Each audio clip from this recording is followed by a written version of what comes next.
Hey everybody, welcome to the NSC Youth Championship. We are here for our 10 to 11-year-old division finals, and we are going to go down to the floor with Mr. Ryan Stratus, who is standing by with our finalists. All right, good morning everybody. It's great to be here, and welcome to the Youth Championship NSC.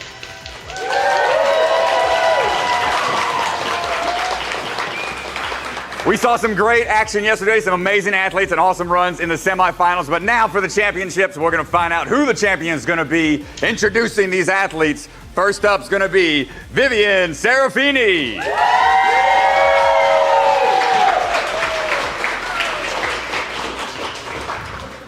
All right, coming up next, it's going to be Claire Wang.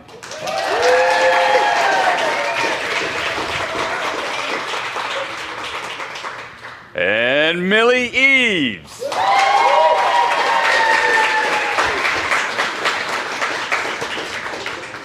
And Ava Dombrowski with the cartwheel. Hey.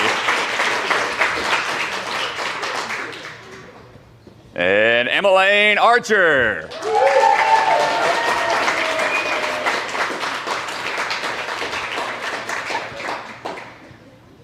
Then Anniston Durenberger.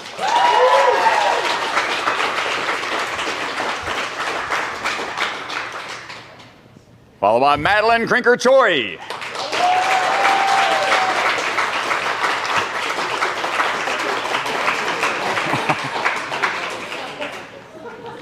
Followed by Everett Young.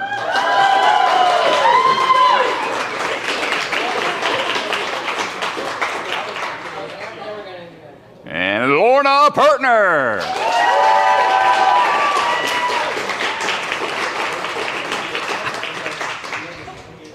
And Pippa Johnson.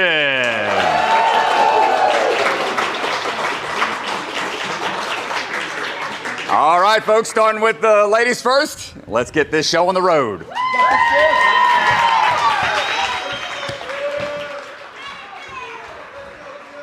All right, thanks, Strat.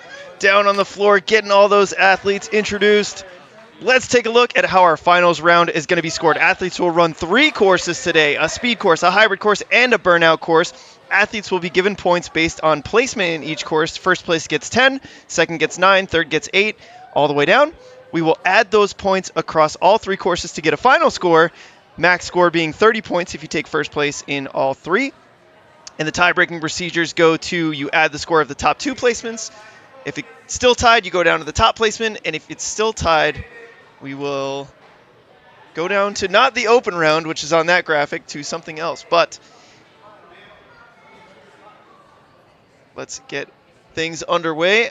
Mr. Swanson getting last-minute checks. Strat, how are the athletes feeling? Oh, man, those athletes out there are excited. Going to be a fun day to watch these athletes and see how they fare after a long day yesterday. I was chatting with some of them in the warm-up area, and they were feeling a little rough. Hands were feeling fine. Calluses always looking strong out there, but the shoulders are a little stiffer than usual from all the swinging and different courses they had to run yesterday. But for the most part, I think a lot of them are excited, just ready to get back out on the floor and get that action underway. Yeah, I'm pretty excited about it. These athletes are ready to go in just a bit.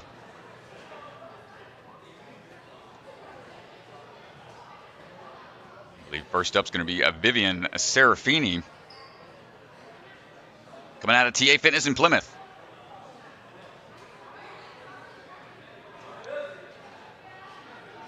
These athletes have to go through 3 courses today. Did 2 yesterday, 3 today. Know that body's got to be sore, but most of the butterflies have to be under control at this point. A lot of nerves were flaring up yesterday. We saw a lot of athletes a little intimidated, a little timid on their approach, a little uncharacteristic runs out of some of them from talking to a few of their coaches. This is just an intimidating format. If they're not familiar with running multiple courses in a day, it'll be pretty challenging for some. And some were able to rise to the occasion and keep things on the move. And looks like our first runner, Vivian Serafini, ready to start things off.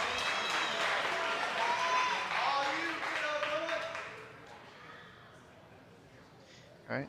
So athletes have 9 obstacles. This is going to be the hybrid course first. 3 minutes, 30 seconds. You watched yesterday. It'll be somewhat similar to the course yesterday, with some slight alterations. We'll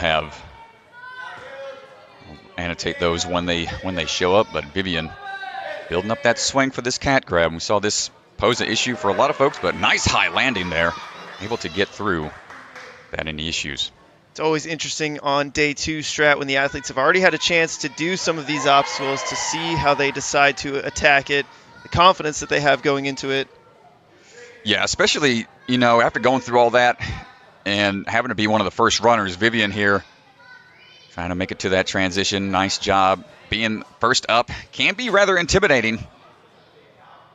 Not having any beta to go off of, but Vivian looking strong, not taking any misses. And smartly nice. Placed water bottle right there. Yeah, excellent job.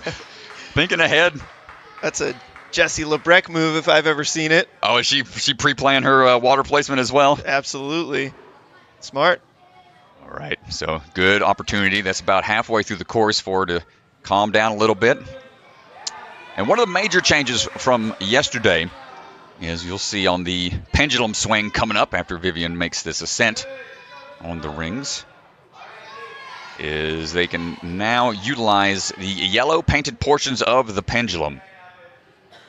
She's going to see that in just 1 second here as Vivian tries to build that swing up. This is one of the challenging obstacles from yesterday, but now the sides are in play, top and bottom of the yellow painted areas. The blue on the sides are not allowed to be grabbed, so grabbing it sideways, it's going to be tough. You still have to go into that layout position, trying to keep those hips back and to be ready to do it almost like a linked lache. Yeah, still a big drop. Yeah, those shoulders probably need some good warm-ups. These athletes were in the warm-up area, bouncing around, trying to get all the jitters out.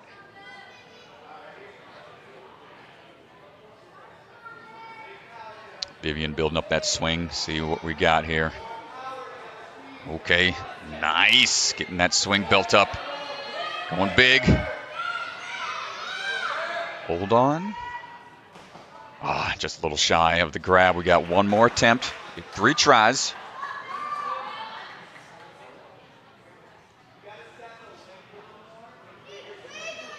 Vivian trains out of TA Fitness at Plymouth under Lucas Reale.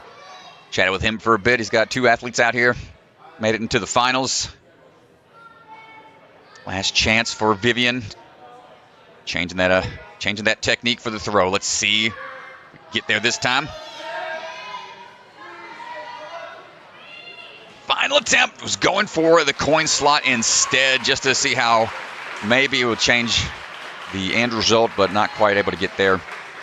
That's all right. She was really efficient up until that point. Could come down to time. And here's a look at yesterday's semifinals as we get ready to run our next runner. So the athletes will be running in reverse order here today. So Claire Wang will be our next runner.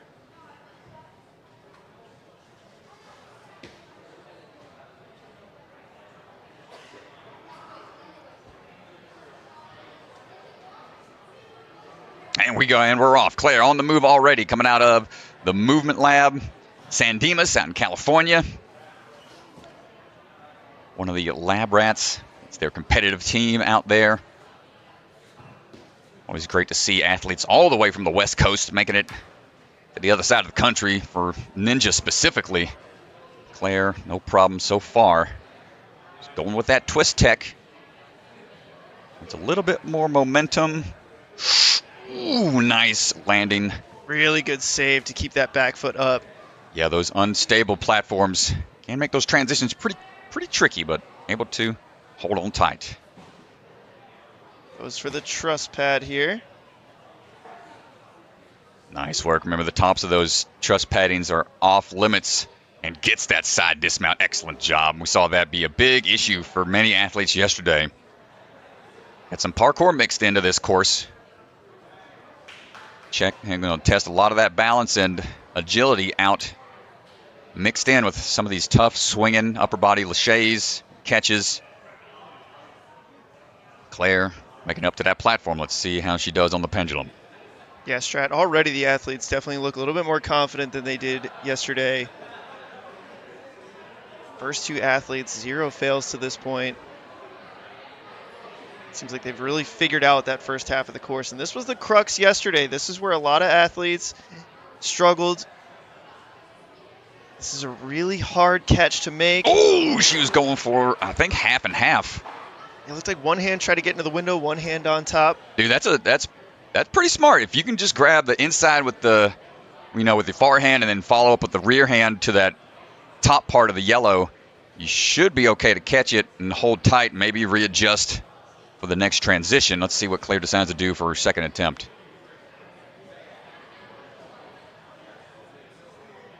Here we go, building up that momentum.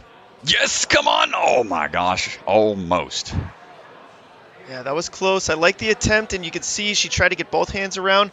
It's a big catch, and, these are kids, so their wingspan isn't the biggest, so it is going to be a pretty far reach for them to get over top and around the side.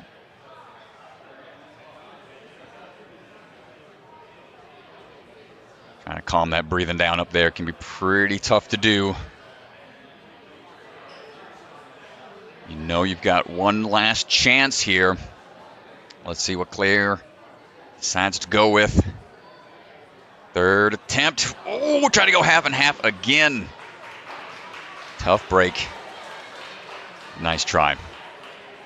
Yeah, and let's see if we can take a look at that as she kind of goes for the launch here. She's got a good amount of swing, but you'll see that right hand tries to go in the slot, left hand on top, and just not able to get there. Yeah, the layout technique, really having the waist high and back behind you before making that grab it's a tough position to be in. But that's kind of the process these athletes have to go through. Millie Eaves stepping onto the course right now. Swinging through and on the Mountaineer. Going to shimmy over and find that little sombrero. Coming out of Ultimate Ninjas in St. Louis. Get that swing built up. Oh my gosh, just flinging herself at the pillar. Looks like the legs might have fallen off, but stayed safe. Great swing tech there on the boards. Now heading over to these next few swings.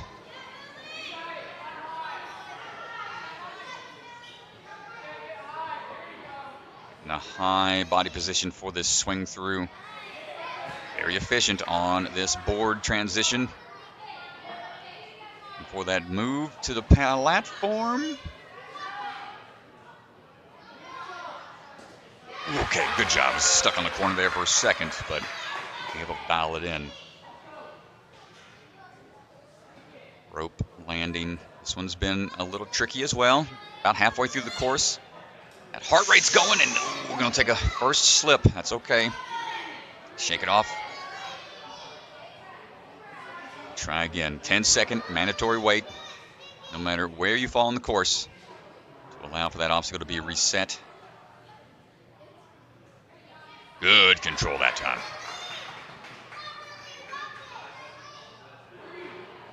Doing this for the second time in a row, this is very similar to A&W, how we used to do it, where it used to be qualifier night, the first night, semifinals the next night, where you do almost the exact same course, but then a few obstacles added to the back half, as we used to call it.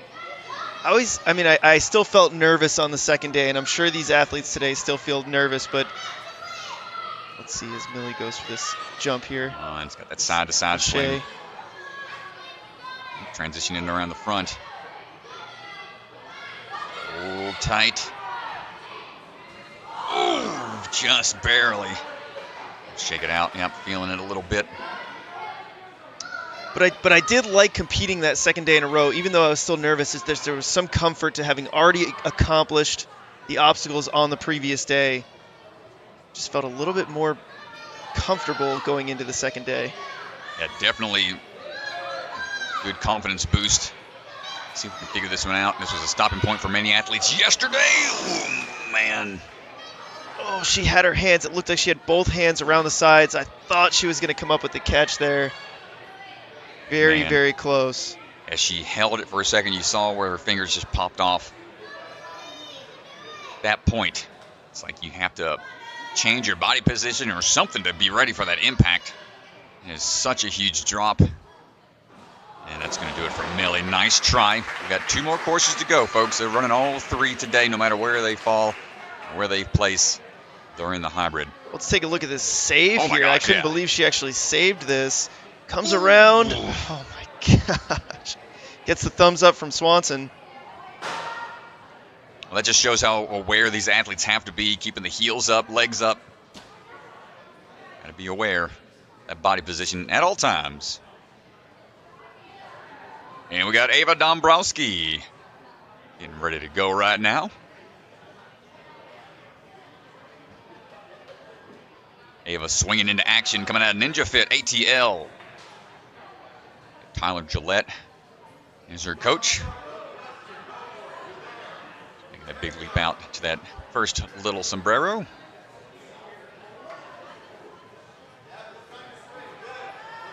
that side-to-side shimmy going as she swings. Keep that momentum built up. Nice landing there on the truss. No issues.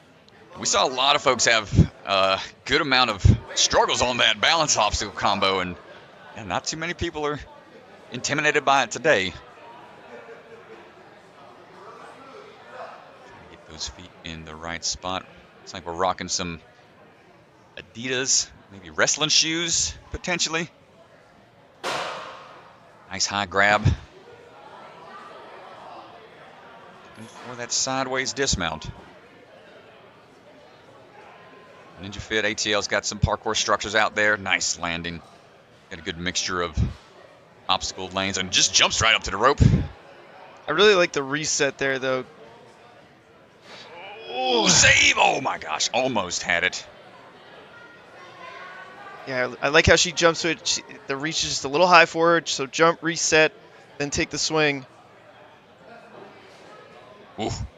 And again, you can see her turning when she makes the jump, so she definitely doesn't want to go backwards to the balance beam, so it's really smart.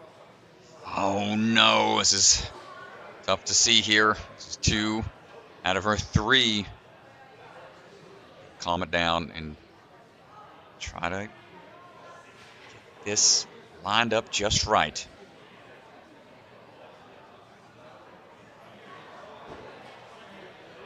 Very good. Wisely just decided to squat down, use those hands to help steady herself before ascending, making that ascent. Really nice control there on that third one. And in those moments, you just got to take it out of your head that, hey, this is my last chance. I just got to focus in on what I got. The more you think about, oh no, this is the last opportunity I have, that little bit of hesitation might affect you. But Ava locking it in on that last attempt. Now we got a few tries here on this huge pendulum. Ooh, we had a little bit of hang time there, but again, that huge drop. Very challenging for these athletes.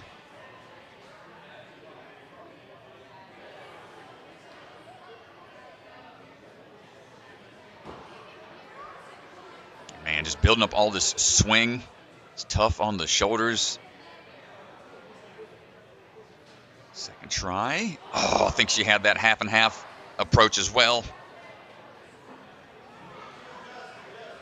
One last shot. 30 seconds remain. See, top left of your screen, you'll have the time, the number of seconds it takes for the reset, and the number of obstacles these athletes have to face. Ava trying to get this swing built up. One last chance. 15 seconds to go.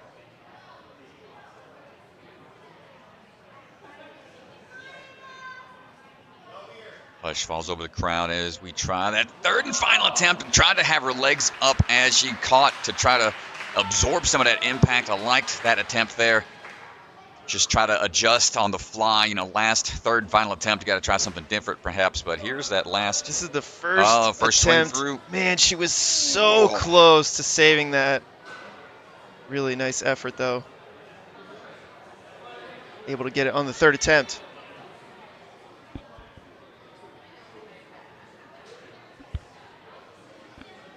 All right, Emmeline Archer swinging into action, climbing up that platform, heading on into the Mountaineer. Coming out of the Tri-County Ninja Gym. Says she's very competitive, very focused. Well, you got to be both of those things to make it into the finals here, so stay focused when you're out there. Emmeline, let's see what we got. Try to steady that swing. Great adjustment.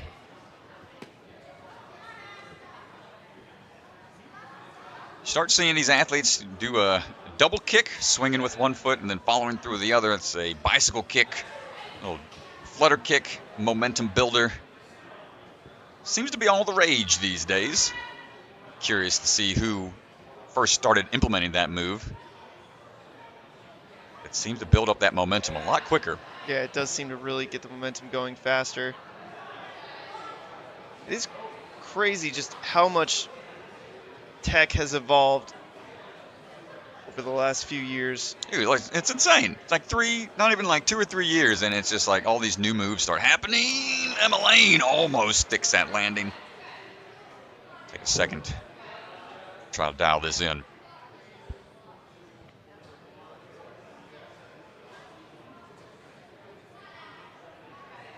Back to the platform, calming it down. Yeah, the biggest thing about this rope swing, you don't want too much momentum. I really like how she came out in a circle and made her way, transitioned her momentum up the balance beam. Yeah, that was a great job there. Good adjustment as we get into this ring ascent. Let's have a look at the pendulum. Emmeline's got some pretty good experience in other leagues and competition. Being a champion for the 9U back a few years ago. No stranger to these high flying obstacles, I'm sure. Let's see if we can hold on tight. Oh man, not so much on the first attempt. Again, it really looked like she had enough swing. It looked like she had her hands around. It just looks like the wingspan is going to be a little bit of an issue here as they try to get one hand on top, one hand on bottom. I think that's why some athletes are going kind of a mixture of both. One hand in the slot, one hand on top. Yeah, because you can't just grab onto that top piece and hope to hold on for that huge pendulum. Unless you can switch mid-swing at the base of it. I don't know. It's just, she got the reach, but not able to hold on. Body position just wasn't in the right spot.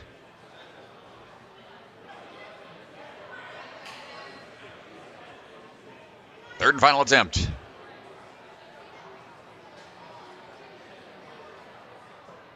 30 seconds to go. Come on. We got to catch and still make it through that next pendulum. Not quite able to get it. That's a tough break there. Again, that was the spot. That was the stopping point for many athletes yesterday. Trying to make a little adjustment here on the rules to see if we can get some progress, but not having any luck as of yet. That's okay.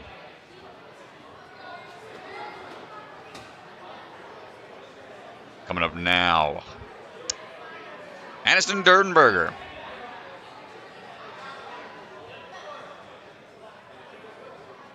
Anniston getting ready to fly in here, coming up on the Mountaineer.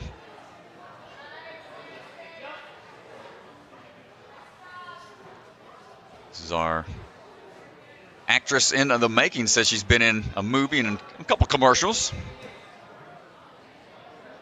Swinging her way in. Trains, gets coaching from Gnarly Nate and Jesse the Jet Lucero. Anniston trying to get that balance figured out. Nicely done.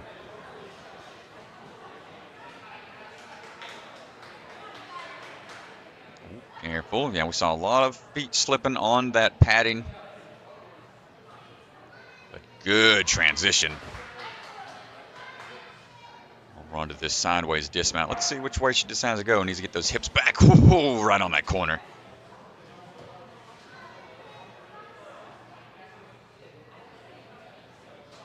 Dropping in and climbing up. No worries on the balance drop. And transitioning up these rings to the platform, making it to this next obstacle, the pendulum.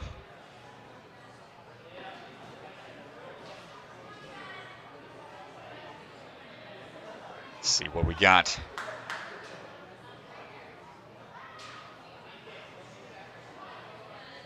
Going with that reverse grip right off the bat. Try to have those hands in a better position, a little closer on the front portion of that ledge to the pendulum. Oh, no, not going to get on that first try. Yeah, sitting in first place right now. Yeah, she got there very quick. You know, halfway through this run order for the top 10, we got the benefit of these athletes, you know, getting to watch a few go ahead of them. They know going into their run exactly what point they need to get to try to secure a couple of points. Potentially taking the lead just by getting to the furthest, the fastest.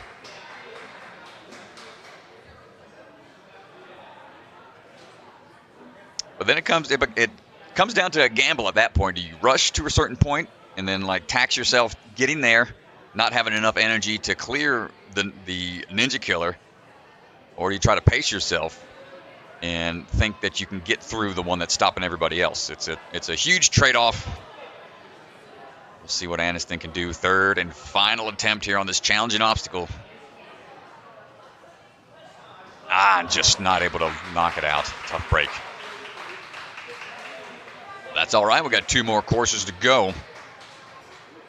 Let's have a look at here which attempt we got.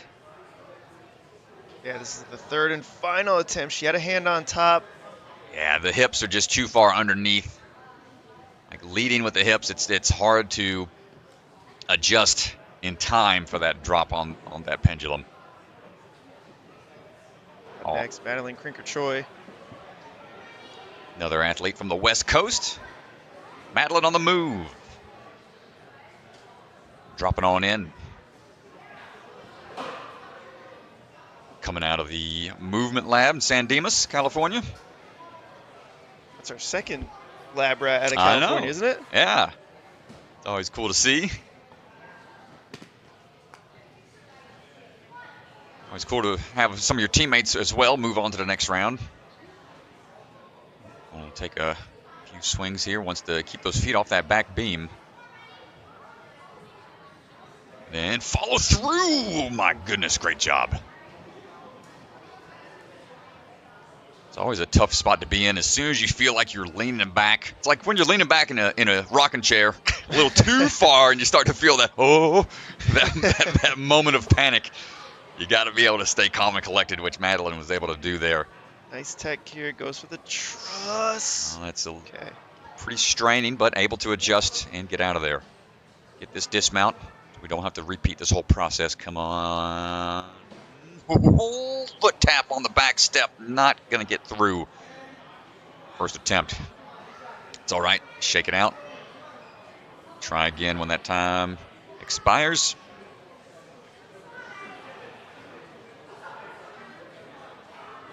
This is some of that parkour tech that I was talking about. Madeline likes going straight on to the base of the pillar before attempting to grab onto that wooden structure. Mainly because it's a little closer and easier to grab, but nice job second time, able to knock it out. Yeah, able to figure it out. Careful, nice adjustment. Didn't feel confident with that landing. Oh, man, those feet almost slipped there. Stayed strong with it. I know I've had my fair share of close calls when it comes to rope swing dismounts. Me and the half-pipe attack have a bad history of trying to get to that platform. I can grab the rope okay. Sticking the landing is another issue entirely. All right, Madeline. Let's see what we got. See, trying to control that breathing. It's always a tough thing to do. I think that was one of the most common things I'd yell at friends is tell them to remember to breathe. That's the toughest thing to do on the course, is to just breathe. Just to remember to keep breathing. Big throw, not going to hold on. So we'll take the reset here. We're a little under a minute to go. We didn't see a single athlete yesterday clear this obstacle in this division. This has certainly been the Ninja Killer. Getting that double leg kick going to get that momentum built up. Yeah, I know it was the Ninja Killer yesterday, but, you know, we want these athletes to have success out there, and we made some alterations to the course. And we're still gonna, it's still gonna be challenging for them. Don't want to give them a gimme just because it was extremely hard yesterday, but made some adjustments. Yeah, and it's always tough as a course designer to really know how it's gonna play out. Even in testing, some of the testers will sometimes make it look a little easier because they're not stressed, they're not nervous. That is gonna do it for her time. Yeah, nice try, Madeline. Shake out those hands, get rested up. Speed round B coming up in a bit.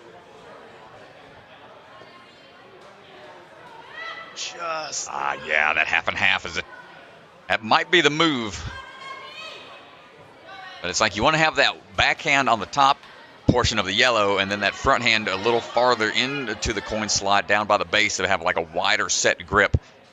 Potentially hold on tight. Everett Young up right now. Getting ready to go. Everett out of Ultimate Ninjas Naperville and Big Time Ninja. Let's chat with them a little bit in the warm-up. I was asking her about the Mustang tank top.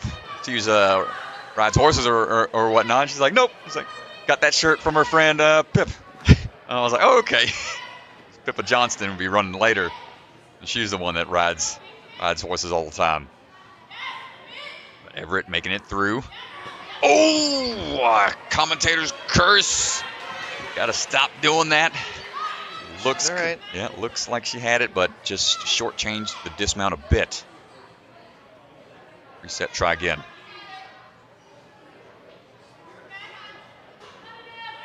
Steady. There we go, knocks it out. Takes a big, deep breath there. All right, Ev, let's pick up the pace a little bit here. Taking that fall. And, you know, sometimes, like, you might feel like things are going well out there, and you have a little hiccup from earlier on the course. Maybe you didn't fall there yesterday. How does that affect their mindset moving forward? You want to get all that out of your head. Ooh, right on the corner. Nice job. Yeah, Everett's a little bit taller here. Definitely an advantage on this swing. Coming on down, stepping to the side. Whoa, lean with it, rock with it. Staying on the platform. Using that momentum to help Kip up.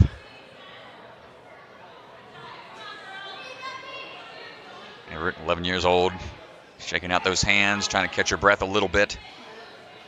Coming up on 2 minutes out of the 3.5 minute time limit. We got some time to rest.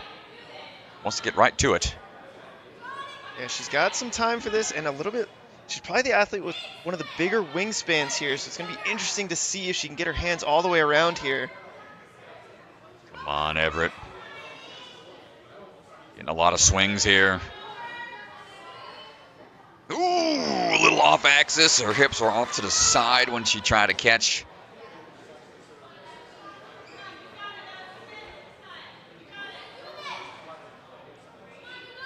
It's all right, we're going to try again.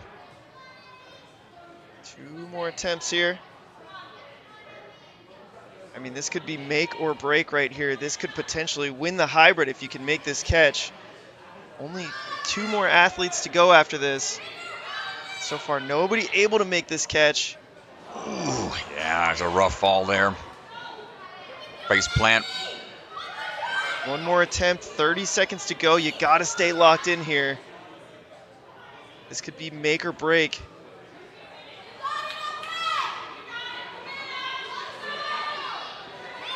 Building up this momentum here. Trying to get that swing going. Oh, had some purchase on both hands, both sides of the board, but not quite able to maintain the grip. Hopefully she's all right. Sorry, looking down at the hands for a split second. Don't want to rip after a long day yesterday and starting things off here on the hybrid for the finals. 2 more courses to go.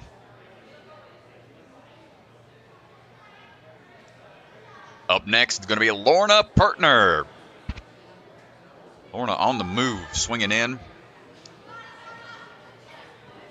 One of the athletes based out of Hopsicle Academy. Trains with Hunter, Gerard, and crew. He's hard at work right now. Can't be cheering on their athletes too much while they are steady working the floor out there. Good transition. Leaning into it. Good work making it through the balance.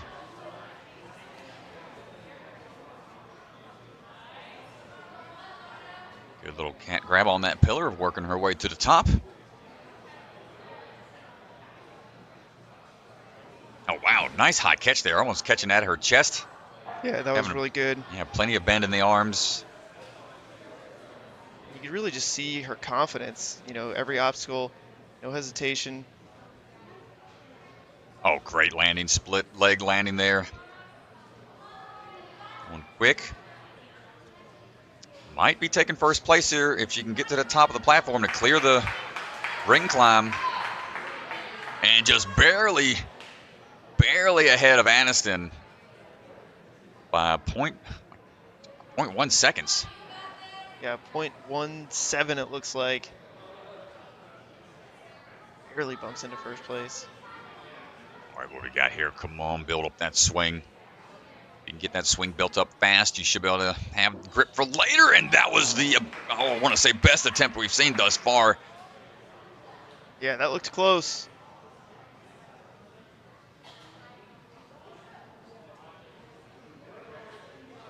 Like, how many swings does it take to feel comfortable up there? Like, the risky part of building up that swing so many times is that you start to burn that grip up more and more. And you still have 2 more throws. Like, you got to catch it and then build up that swing again for the next one. It's just very taxing of a start. Hold on tight inside of the coin slot. Lorna Pertner holding tight, transitioning. We got one more move to make, and she's got plenty of time left. Gets the clear. We got a couple more to go. Let's go, Lorna Pertner. Finally, Strat. Somebody hits the move. Finally. And he goes with the coin slot option, not even using the sides. Here we go on the nunchuck drop. You have to hold on to this and take it out of the cradle. And you see that one strap it's attached to, it's going to turn into a nunchuck, but they have to hold on tight. Those thumbs aren't wrapped, though. Let's see if she changes that grip positioning. Her hips are going in the wrong way right now. You want to go back to the other side. You can see the angle she's swinging at. Oh, drop. Yeah. She's got time. See Swan counting her down. Once that time is up, she can begin.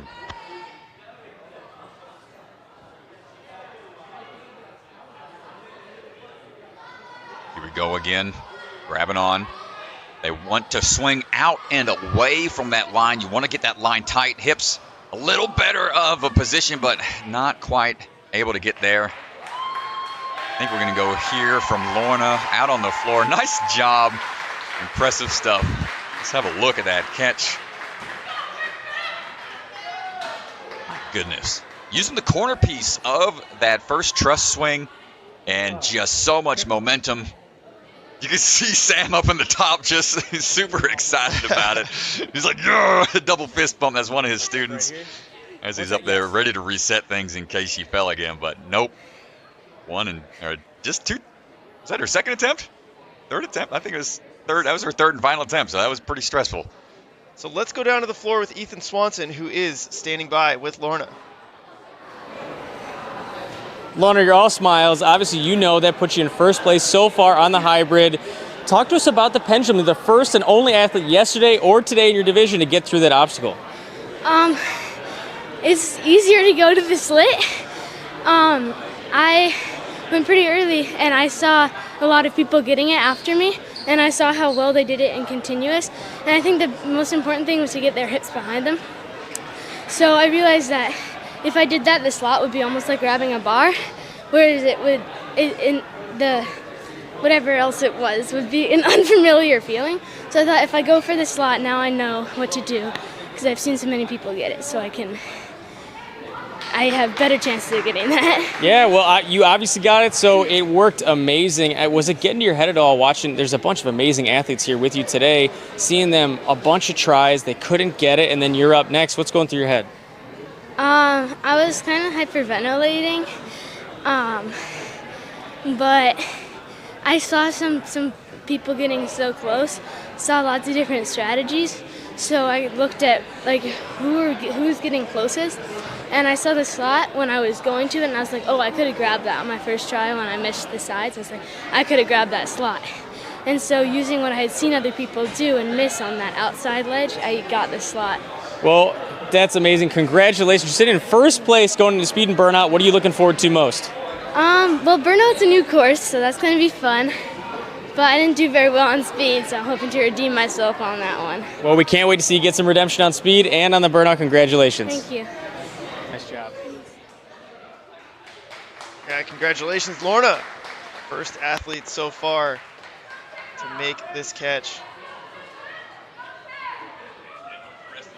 Even saying it's easier to go to the green spot option. Pretty loud, man. Pretty loud. Yeah, I mean, there might be a point to that. I mean, these athletes have kind of a small wingspan, and the course designers, I think, intended for the other option to be easier, but it's always possible that it's not the easier option. Pippa Johnson, first place. Last year. Good grip. Right.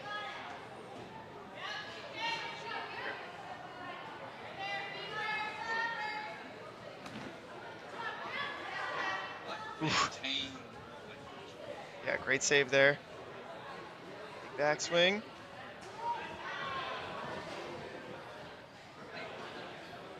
And she is not taking any rest whatsoever here, just absolutely going for it. This is what we saw yesterday out of her, and one of the reasons that she's sitting in the first place position is she just committed to every single move. She was a little close on this yesterday, but gets it pretty confidently here today.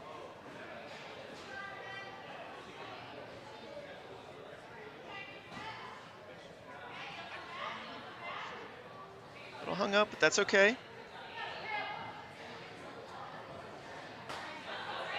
And Pippa Johnson. Sorry, folks, I was on mute that whole time. She's swinging her way in. Pippa trying to make that climb up to the platform. Climb up there. And bumps her into fourth place. So we just saw Lorna make the catch. We'll see what Pippa decides to go with here if she follows suit. Similar strategy. Yeah, making it there quickly without any misses. Still fast enough to put her in a good spot just in case she has some hiccups here. Let's see what she decides to do, which route she decides to take. First attempt coming up. Going for the far sides and not able to hold on. Reset and try again.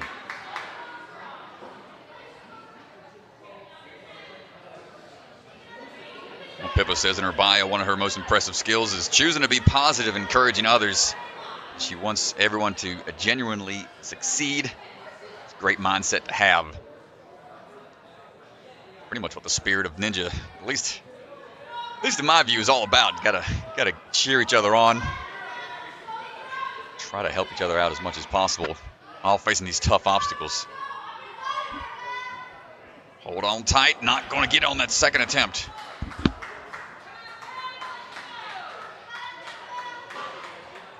So we've got a car alarm going off in the background, folks. Apologize for that if you can hear it in the live stream.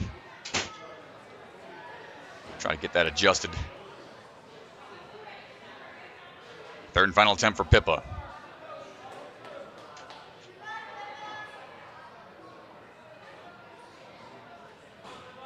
Here we go, last attempt here.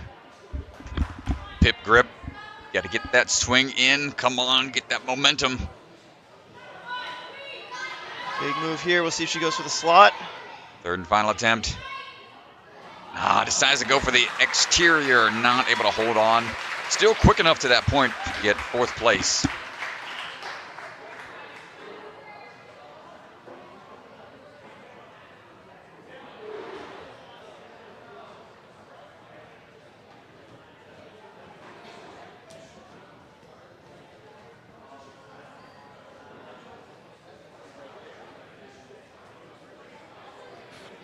And we're going to go down to the floor with Ethan Swanson, who's going to be standing by with Pippa Johnson. Pippa, I know you're a little out of breath, but great run that puts you in 4th place going into the speed and burnout. Talk to us about what's it like going last, or your 1st place from yesterday. Well, I was happy that I was going last to watch all the other people because they're all really great ninjas, and it was good to see their strategies. And so that is the pendulum again today is the big ninja killer. And so you went with top and bottom technique. Did you see runner before you, Lorna, got it? What was going through your head when you saw that happen? Well, I saw her get it through the slot, and I just thought the top and bottom strategy was a little easier for me, so I gave it a try. It didn't work out, but that's okay because I think I got there really fast, so I'm happy about my run. You definitely got there fast. Was that the strategy, knowing I want to get there fast to give myself a lot of tries, put myself in a good spot? Yeah. You know, what was your strategy before you stepped up? My strategy before I stepped up was get there fast but play it safe because I don't want to mess up early, and then that could cost me with those extra seconds. Well, you're sitting in 4th place right now going to speed and burnout. What are you looking forward to most? I'm looking forward to burnout. Okay. It sounds fun. All right, we will see you on speed and the burnout very soon. Yay. Thank you. Awesome job. Really great job from Pippa. And we are going to get things ready on the men's side. Let's take a quick look at how that leaderboard looks right now. So, Lorna Pertner sitting in 1st place. Anniston, Claire, your top 3. Here is a look at how the top 10 shake out. Remember, athletes will run all 3 courses, hybrid speed and burnout today, and the points will be added across all 3. And so a lot still to go for these athletes. This leaderboard will certainly change quite a bit. So make sure you stay right here to see how the women's division looks. Well, Mr. Strat, I believe you're going to be going down to the floor to do our men's boys intro. All right, let me go introduce these folks, get them out there, get things started. Be right back, everybody.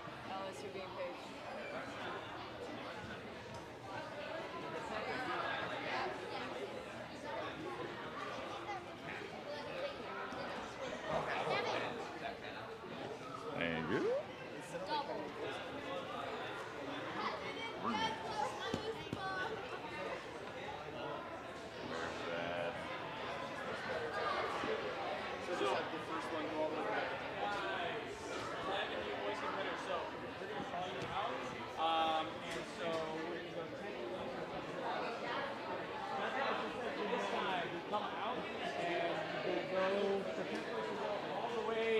Over here, and you'll stay out here, okay? So then everyone will continue to line up, and at the end we'll have all 10 of us out here together, and then we'll all sound good? Gavin?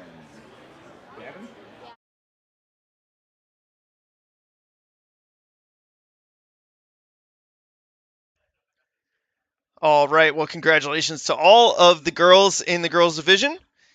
We will see them back for the speed run in just a little bit, but we are going to get things down to the floor looking at the men's division. And so let's go down to the floor for our intros. Mr. Ryan Stratus, take it away. All right, ladies and gentlemen, that was an amazing start of the day with the women's category. Now moving on to the youth men's division. Coming up first, we're going to have Colton Davis.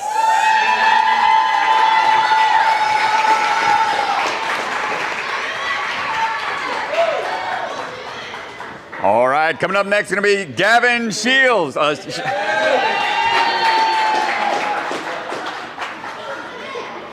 The Max Ottlinger.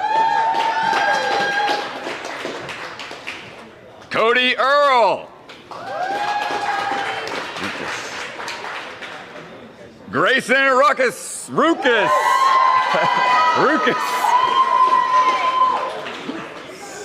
And Brendan Wysick.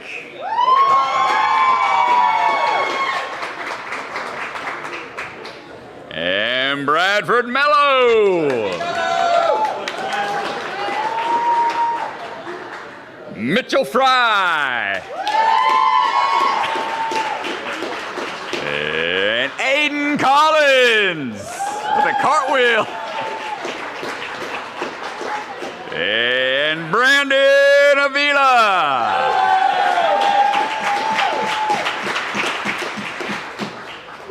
And there's your top 10, ladies and gentlemen. Get ready for the action. And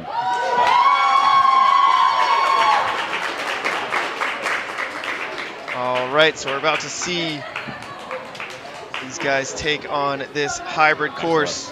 No clears on the women's side. Few clears yesterday. Just two, Brandon and Gavin, both able to clear yesterday, but nobody was able to do it without any fails. So we will see as we get things reset here for the course. We're going to take a quick word from Mr. Enzo DeFerrari-Wilson. Yo, what's up? It's Electric Enzo, and I'm here to tell you guys why you should subscribe to my YouTube channel. If you love Ninja Warrior, you will absolutely love the Electric Enzo YouTube. I post new Ninja Warrior themed videos every week, along with a new short every single day. These videos span from Ninja Warrior game shows, to challenges with Ninja Warrior champions, to learning new skills and flips. This channel is built for the Ninja Warrior superfan of all ages, so go hit subscribe today for some electric content. Shout out Mr. Enzo DeFerrari-Wilson. Make sure you go check out his YouTube channel, and also want to shout out Silent Ninja. SilentNinja.com. Make sure you check them out. They have ninja holds. They do a lot of quality work, a lot of good stuff. Whether you own a gym or you're in a backyard, check them out. SilentNinja.com. That's silent with a K. And let's head down to the floor. Colton Davis looks like he is about to get things underway for the men's division. all right, Colton coming out of Ultimate Ninjas St. Louis, as well as a few other gyms, trains at Shinobi and the Danger Zone, alongside Sam, Phil, Tyler, all these other wild childs coming out of that barn. Colton trying to get this swing built up just right. Big old dismount, gonna go ahead and skip that pillar. Just absolutely karate kicks the pillar on his way by. Well, good thing those pads are there, because that'll hurt that ankle bone. But sometimes you just gotta take what you can get and keep on cruising. Colton heading up. This little side shimmy. Trying to get those hands just right. There we go. Colton won the UBW back in 2022. It's pretty consistent, one of the most consistent in the WNL competitions. Said when he's not training and competing in Ninja, he likes to play ping pong. Who's the ping pong champ in Ninja? I think, hasn't Grant McCartney getting into some pretty heated ping pong? I've seen some intense ping pong matchups between Grant and Ethan. Here we go, Colton, come on, let's see what we got. First attempt here. And going into the coin slot, they have to utilize that, and they are not allowed to use the exterior portions. Nice catch. And right off the bat, seeing some success here. Shake out those hands. Going right into this point, that's really big. Oh, that's huge and quick to that point as well, not taking many breaks or resets on those obstacles. Let's see if we got this figured out. There's some tech specialists coming out of that danger zone. Let's see if you can figure this move out. You want that line tight. Oh, tough move there.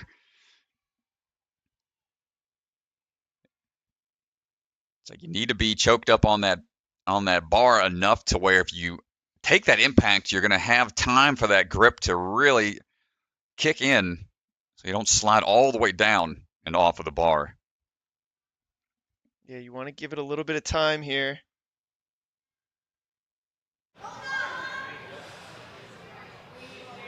And he's got that off-axis swing going. Oh, tough break there. Had half on, half off, which made that catch a little unexpected of a drop. Because you don't want to over grip. You see him chopping the forearms there, trying to get the soreness and the lactic acid out. If you over grip something, that means you've got like that death grip, that super squeeze. Do that the entire time you're on an obstacle, you'll definitely lock up, get those hand cramps. So you got to know when to squeeze, when to hold on tight. And not quite able to figure out. Good luck, Chuck. Huge drop there. Nice try. Good run to start things off from Colton Davis.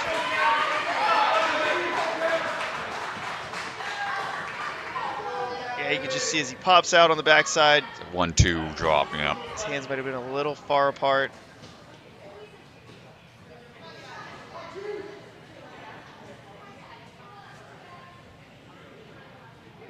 All right, Gavin Shields on the way right now. Gavin was one of our finishers yesterday on this course. Only him and Brandon were able to finish. Had 2 fails, so we'll see if he can clean it up today, but hopefully we can see another clear from Gavin. Striding through. Ooh, a little link. Didn't even need to backswing on that. Keep it going. Coming out of Vitality Obstacle Fitness. Oh, trying to kick off of the pillar. You can see a sense of urgency out of Gavin trying to move quickly. Well, Gavin finished yesterday, so I mean, he knows what it takes.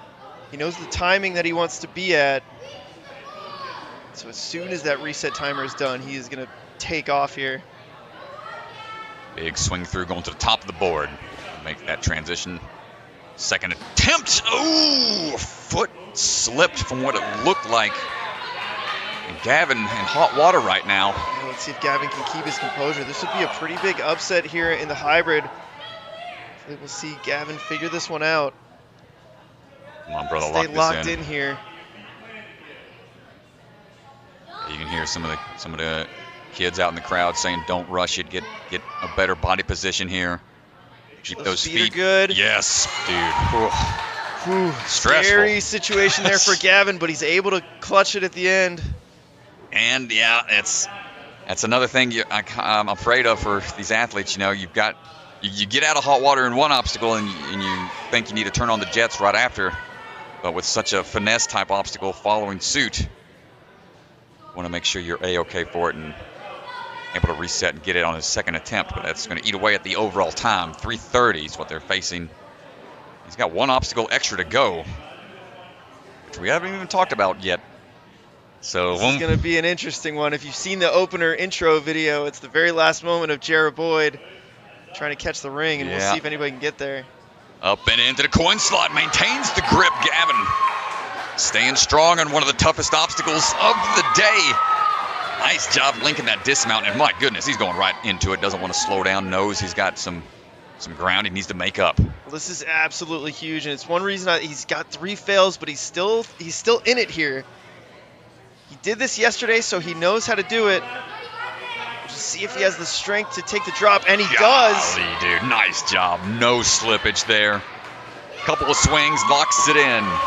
Absolutely massive. 3 fails, and he's not letting it get to him. Dude, it's staying locked in, brother. Come on, dude. We got the cat grab and then the tic-tac here. Got to get offset a little bit.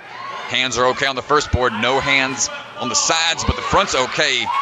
30 seconds to go, Strat. He is locked in right now. Dude, this is a great run out of him, and now we're going to see this first attempt here on the Ringu Switcheroo. We got to go from one side to the next, and that's not all that's going to happen. If he can maintain that grip, watch what happens here, folks.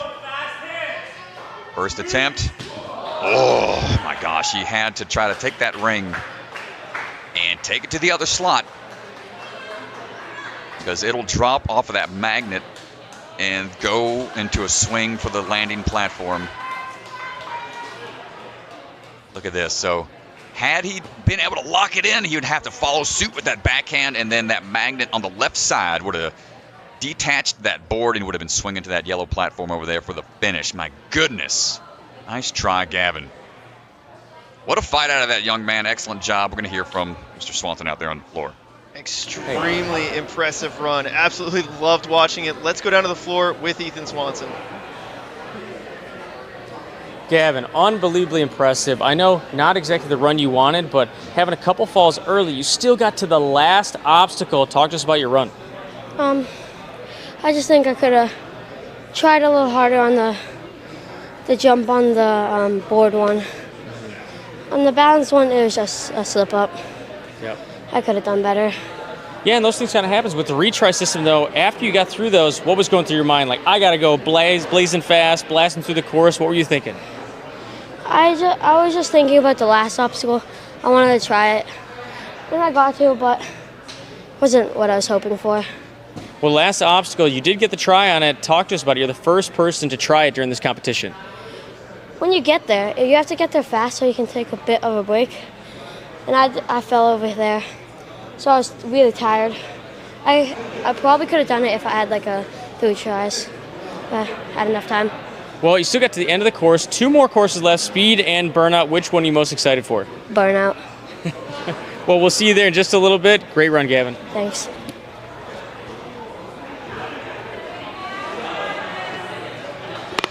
All right, nice job from Gavin. Really impressive run. I know he sounded a little disappointed with his run, but man, he should be pretty proud of himself for getting the last obstacle and not panicking. Yeah, this format, man, it's such a tough, thing. These athletes might not be used to it, having a fall and then being able to keep going. Max Ottlinger on the move right now. Taking it to the max, hopping through Mountaineer. Transition through. Keep those feet on the pillar. Max coming out of Ultimate Ninjas of Libertyville. One of Mike Salinzi's students. Stallion, oh no, coming up a little short on that dismount. And Obstacle Academy crew jumping into action for that quick reset. Nice job getting everything steady and ready for Mr. Ottlinger to try again.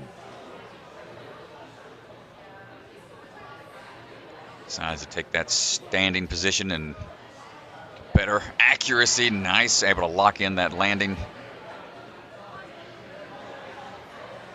I like that he's getting a lot of height on this first launch here. Nice and high. Nice. Again, the Zonte rubber is not sticking too well. I don't think any shoes really stick well to some of the padding out here, and that's just another obstacle they got to be aware of. Nice precision on there. A lot of different textures your shoes have to be able to stick to. Not any one particular brand is perfect for everything. Here we go. We're going to chalk up a little bit for this huge pendulum coin slot. Yeah, we'll see if Max can figure this out today. He did not catch this yesterday.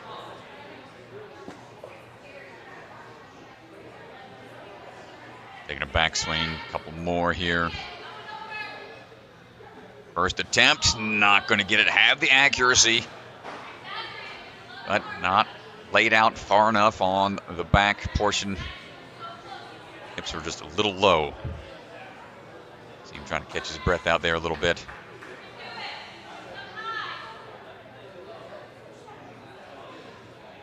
Try number 2.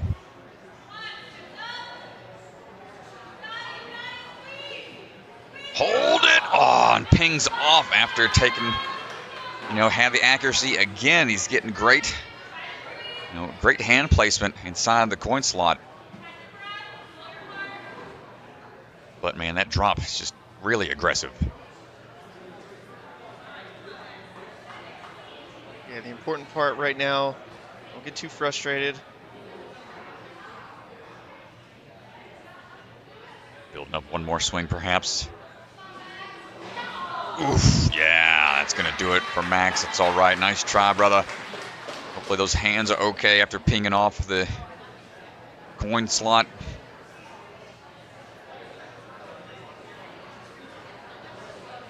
Try again. That, see, catches but peels. Hands on the head to be a sign of frustration a little bit, but that's all right. Tough move. Cody Earl getting ready to run right now.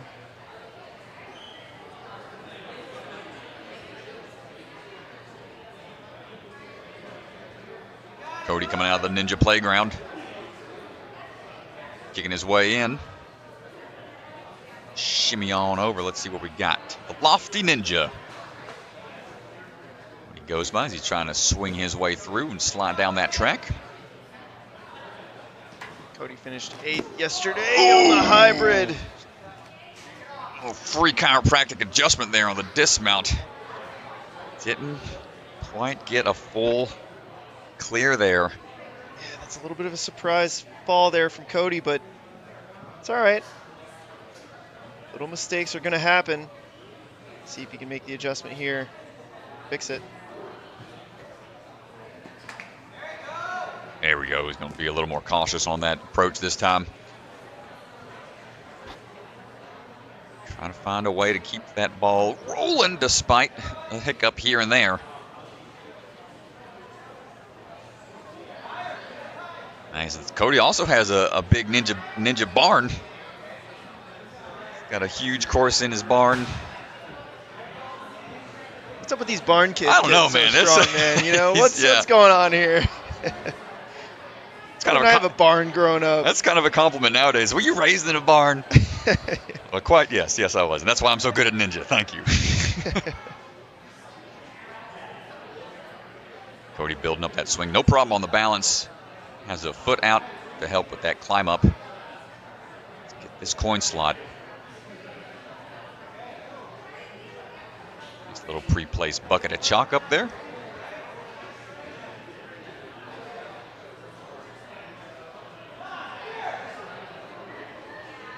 Building it up here.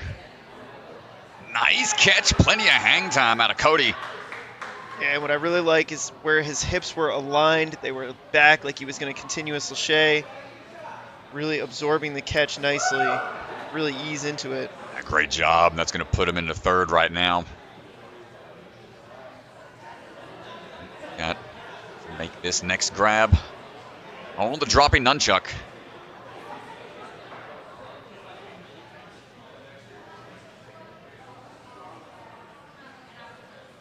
Up that momentum to catch and maintain that swing tech. Is going to face the opposite direction to try to get the bar out and not going to hang on. Yeah, I think the tough part about facing forward is you got to get your hips in front of you as you pop the bar out. And I really like to see it on the backswing. Yeah, it's tough. Tough call to make. Which way do you feel more comfortable with your swings? Do you feel like you can generate more momentum facing the direction? See, if he pops it out here, it's such an aggressive drop.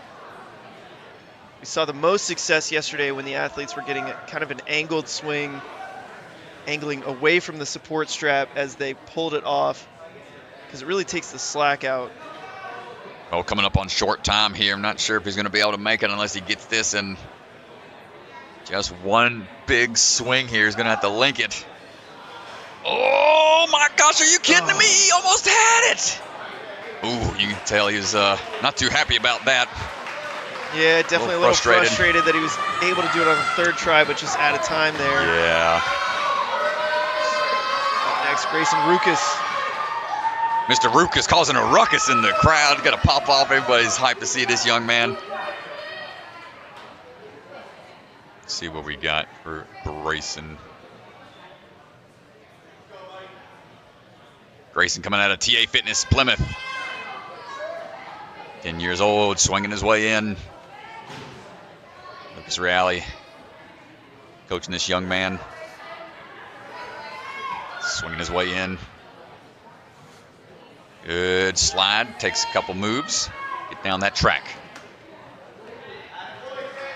Said he loves to travel with his family to all these different ninja comps and moving quick across the balance.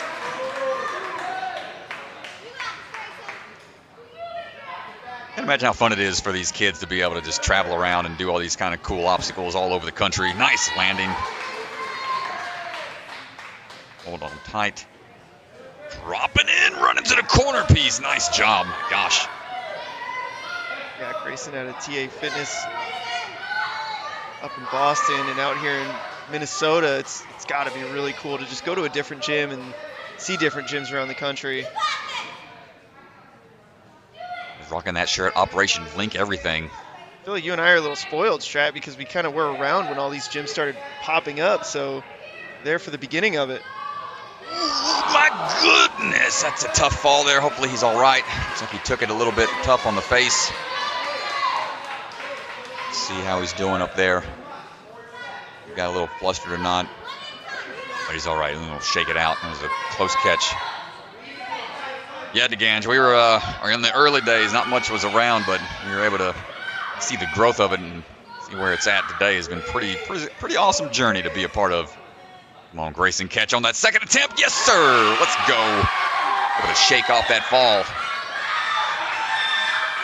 Hold tight. Operation Link Everything. Success.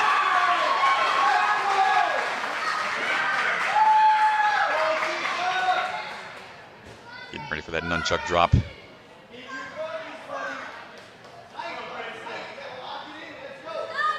Let's get it, Grayson. Switch grip grab, closing those thumbs around, holding tight, getting that off-angle swing. Nice lock-off, pop-off. Wow, Grayson is looking really good right now. Boop. Ooh, kept his foot up, got the thumbs up from Swan. My goodness.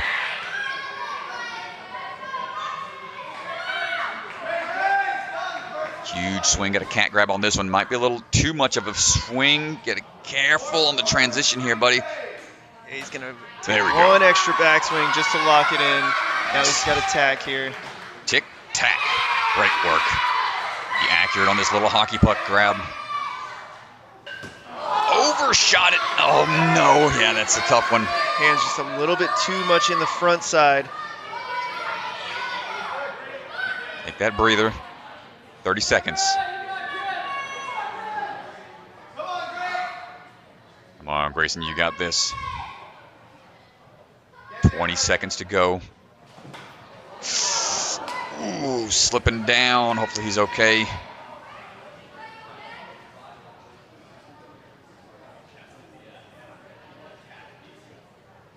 Yeah, Hush falls over the crowd. Looks like he's getting checked right now. And they're going to clap as he gets back up. That is going to do it for his time. Yeah, I think he might have just took a hard hit as he caught. Great run there. Yeah, might have caught a piece of the tic-tac board on the ribs on the way down as he was sliding. Probably knocked the wind out of him a little bit, but impressive run. That's going to put him into second place right now. Got more athletes to go.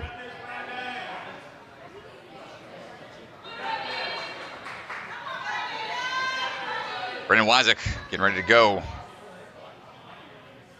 Brendan coming out of Nova Ninja. B-Dub Ninja, what he goes by. Come on, B-Dub. Let's get that jump out and hop it on down. He's just trying to get that Buffalo Wild Wings sponsorship. B-Dubs. Yeah. It's good marketing. Woo. Like my nickname is the name of your whole franchise. Nice. Getting that swing through.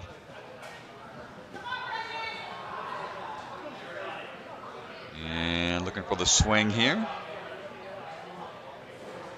Trains, his dad's his coach, trains with Gabriel Holder as well. Kicking on out, getting that landing to chalk up a little bit, using those slap chalk pants. And eases into that swing through. Nice job squatting down with that rope. Yeah, those slap chalks are nice. You know, if you need to dry those hands out just a little bit, slap your pants and keep on going. Yeah, pretty convenient there. Don't have to rub the chalk all over the pants. But got a bucket of chalk there if you want to get a little more thorough application of chalk. Here we go. Brendan. B-Dub. Well, B-Dub did hit this yesterday. He's able to get it. Let's see if he gets it here on the first try. Beautiful. Nice job. And links that landing. Excellent work. He's got experience in other type of obstacle course racing. He goes out and does Spartan races. He's been on the Goliathon. I know that's something you've done before. You've gotten a David, I think, once or twice. I am a David in Goliathon. Okay. It's really good competition, a lot of fun, and for a good cause. All right, B-Dub, let's see what we got. Quick hip up, kip up. Ooh, popped straight back, took a big drop there, but he's able to keep his feet up. That swing through, a little bit more momentum. This is working that grip pretty hard. Hey, nice job.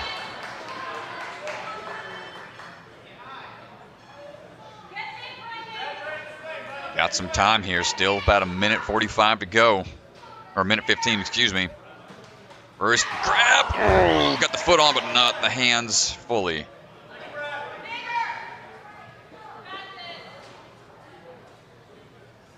And again, you know, we're seeing more parkour type moves being implemented here. Great use of a mixture of obstacles and parkour type skills. It's really challenging these athletes. Good cat grab. Much better launch that time. Stepping, but not. Oh, no. Didn't have the power to really push through off of the base plate. He's down to just 30 seconds. 30 seconds, but he can still lock in these two moves. Get through the tacks, and then hit the saucer. Come on, tic-tac and go. Nice work, 15. Oh, he links it. Are you kidding me? Right into the saucer. Nicely done. He's going to get one attempt here. I don't know if it's going to be enough time, but just wants to give it a try, man. This is a cool obstacle. If you can land it, let's see what we got. And he's out of time. And it's just going to drop down, conserve some strength for later. Nice job, Brendan. B-dub. Took a couple tries here on the tic-tac, but was able to lock it in and link it, knowing he was on short time. Look at this link. This link right into it. The precision that he's got with his hands, that's so impressive. Yeah, great work, Brendan. And up now is going to be Bradford Mello. Bradford dropping in off of that ring. Mr. Mello coming out of Vitality Obstacle Fitness as well. 11 years old. Cross-country athlete. Outside of Ninja. Nice. Yeah, rocking that rock tape on that elbow. Saw that yesterday as well. Keeping some of that. Trying to keep some of that lactic acid out of there. We transition over to the board swings.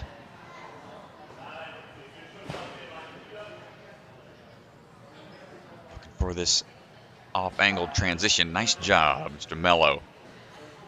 Fun fact about Mr. Mello says he's got a hairless guinea pig as a pet called Skinny Pig. I've seen hairless cats, and those things are pretty atrocious looking. I don't know what a guinea pig, a hairless guinea pig looks like. All the hairless cat owners out there are about to get very upset. Yeah, that's true. That's true. Beauty's in the eye of the beholder, as they say.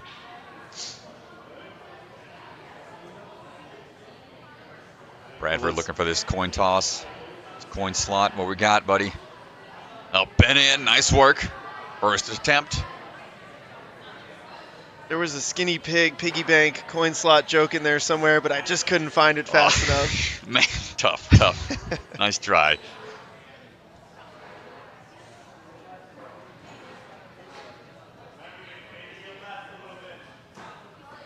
And Bradford building up that swing, going right away, just 2 swings off that trapeze. See if he goes for the back throw or the off-angle throw. Nope. Some of these athletes having success after just going backwards, trusting that their grip's going to stay put.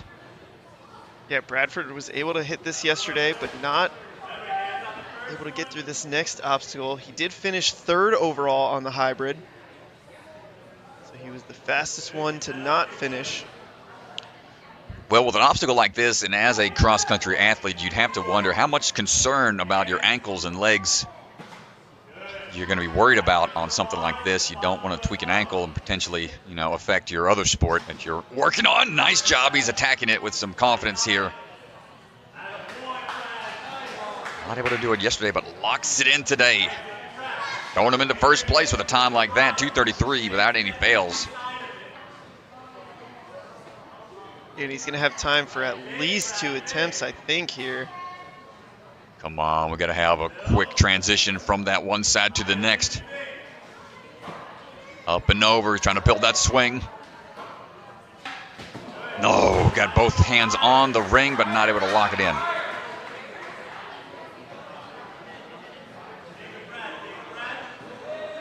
The Obstacle Academy crew up in the rafters, making sure things are reset efficiently. Mr. Mello, try number 2. Up and over, just a little short. And he's going to be running out of time, I think, on that one.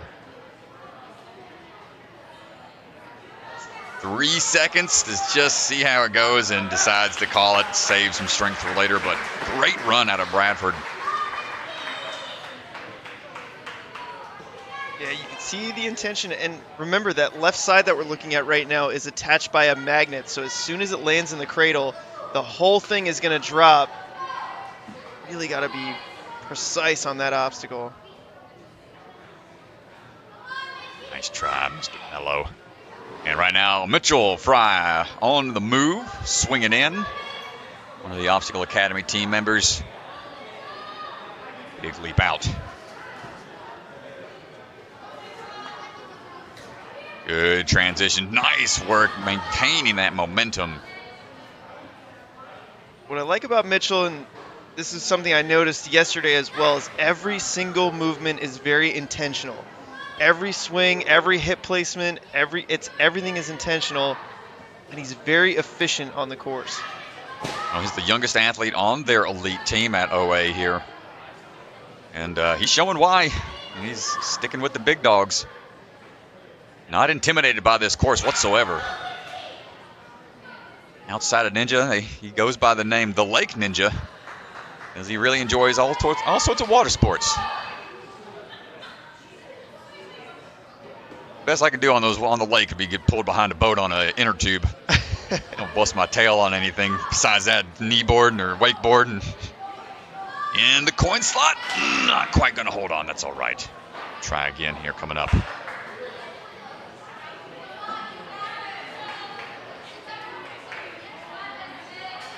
All right, Mitchell.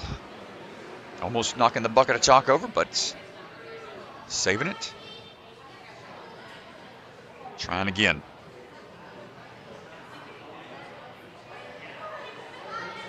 Mitchell trying number 2, throwing in, not quite holding on that time. Well, he was able to get this yesterday, so we'll see if he can lock it in on this third attempt here. He did it yesterday. It's always tough. When you're on that third attempt, pressure is on. And it's a battle of attrition at this point. And less swings this time, but more momentum, catches it and holds on this time around. Needs to get to that finish. Wow. Goes Matrix mode, turning that head sideways. Well, he absolutely nailed it when he needed to. That third attempt.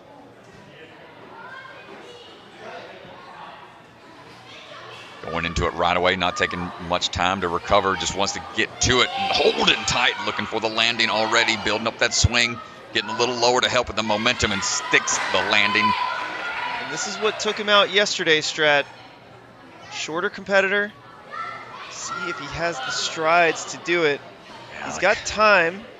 Matching on the ring, catches. Push Big hard. jump.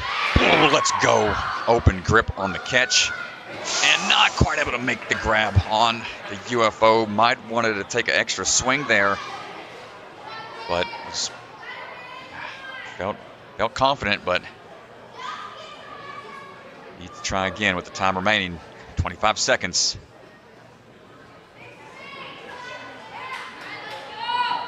In a good position. Tic-tac off. Hold tight. You've got time. Steady. Ooh, not able to hold on. Tough fall, and that's going to do it for his time. Mitchell, nice try. 5th place right now in the hybrid. Let's have a look. This is his third and final attempt when he absolutely needed to make this catch. He locks it in. Yeah, the grip just being taxed here on repeat attempts. You know, he peeled off the first 2 attempts, so that probably affected his overall strength when it came to trying to catch that tiny hockey puck at the end. Aiden Collins on the move right now, climbing his way up into the Mountaineer. Coming out of True Momentum, training alongside JB and Karsten Williams out there in Texas. This man had some excited runs yesterday over on the speed course. Right now focusing in onto the hybrid. He's trying to steady on that next board and wisely deciding to swing back, keeping that momentum up. I believe he won the speed yesterday, didn't he? Yeah, by a lot. It was pretty dope. Oh, looking like he needed a little more wrong positioning of the hands there, but readjust and keep on climbing.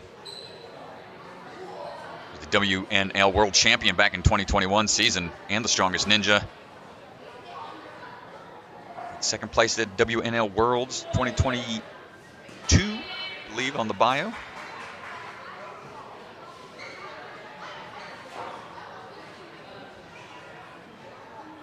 Getting ready for this swing through. Ooh, overshoots. Take a second to reset.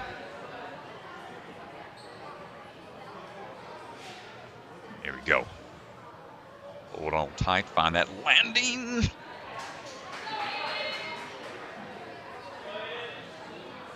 And getting in, that's it.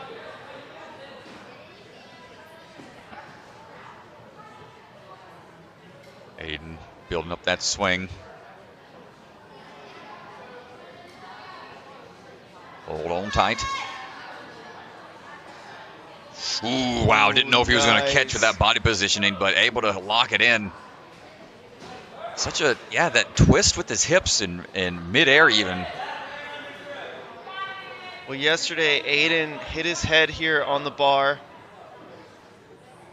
Was unable to kind of finish the course run.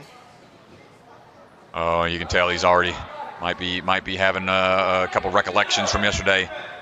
Give him a second. A little mental. Yeah, and I think he's going to call it there just for safety. And, you know, that's totally up to the athlete and totally fine. They feel a little, you know, feel a little hesitant.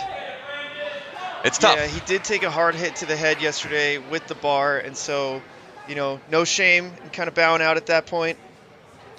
Yeah, still a decent run out of Aiden, but he's going to save some of that strength for later. And on the course right now, Brandon Avila, the future.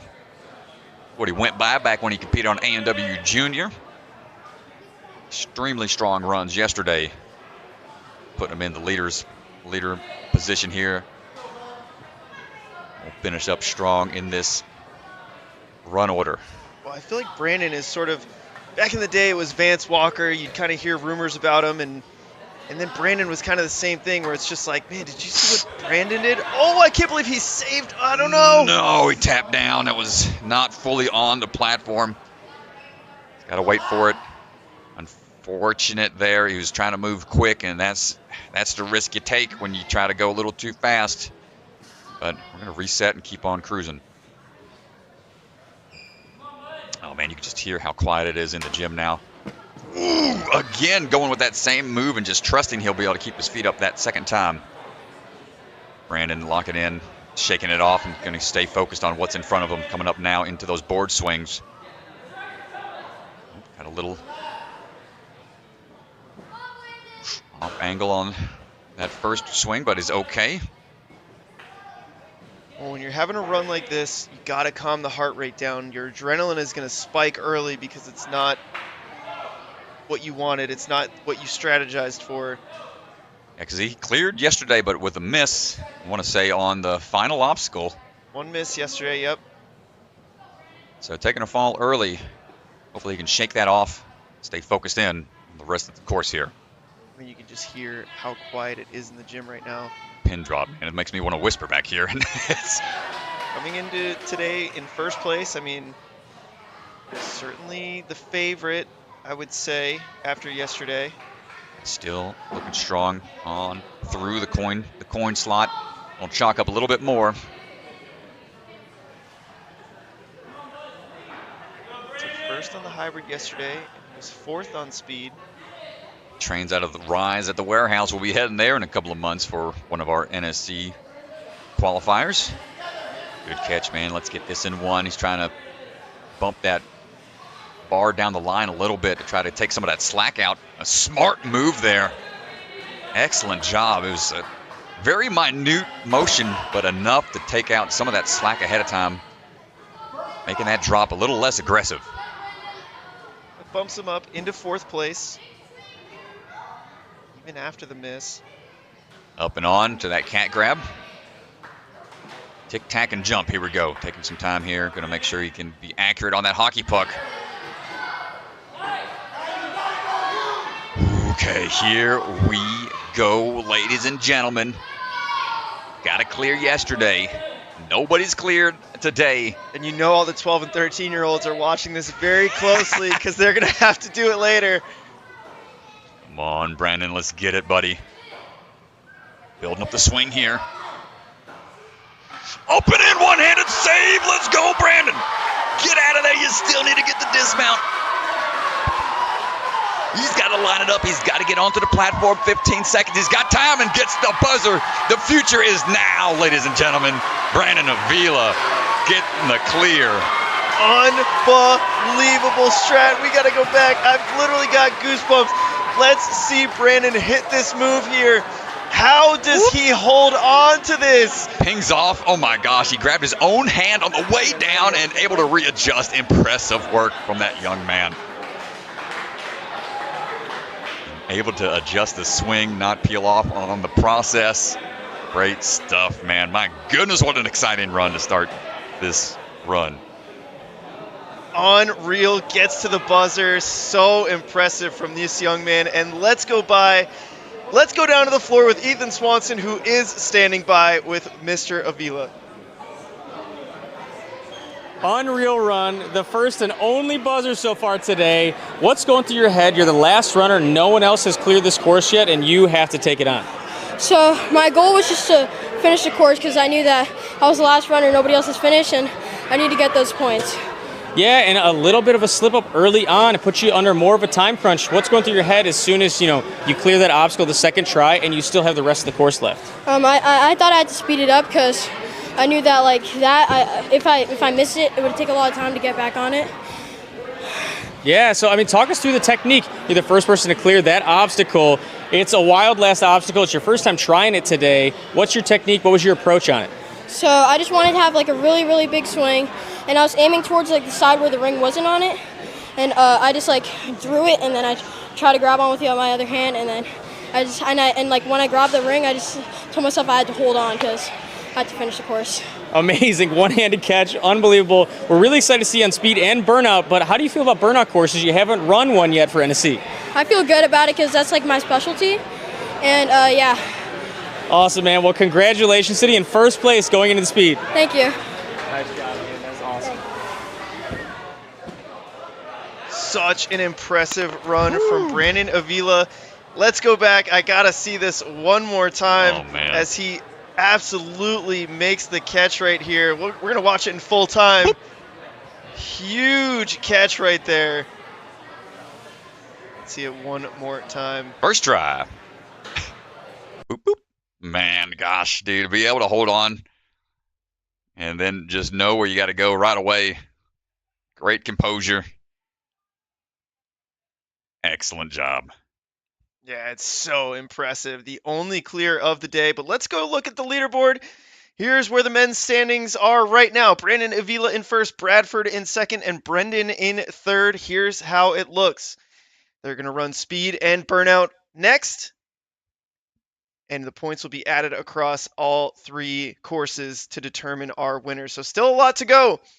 We're going to get things reset for you, and we're going to go down to the women who will be starting our speed in just a little bit. We got to move some of our pads around, move our cameras around. So we will be back very shortly. Thanks for hanging out with us today, you guys. Stay tuned for the women's speed coming up next.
All right, everybody, welcome back. We are back for the girls' speed round for the 10 to 11-year-old division. Let's take a quick look at where the leaderboard stands right now. Lorna, Anniston, and Claire, your top three at the moment. Athletes about to take on this speed course, and here are the rules for the speed course. Yeah, speed trumps all here. This course is going to be focused more on flow and efficiency.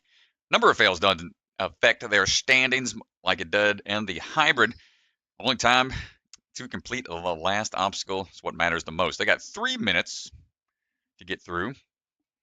Won't be needing that much. We saw some sub 1 minute times in that run. They still get that 3 attempts per obstacle. If any obstacles fail, they got to go back to that start platform and try again after that reset times. Typically on the speed course, it's only about a 5-second reset, and that's the penalty of falling off an obstacle, is waiting that 5 second. So they got 2 lanes they got to go down. It's going to be a mixture of some lower body and upper body linking type obstacles, a lot of laches, a lot of swings. Not as technical and pumpy as we just saw in the hybrid. But a lot of technique can be utilized when it comes to moving swiftly through these courses. You'll see a lot of use of that double leg kick, the bicycle kick. A lot of the twist of the hips. Trying to swing on through as best as they can. And here we go, first athlete already waiting at the start platform.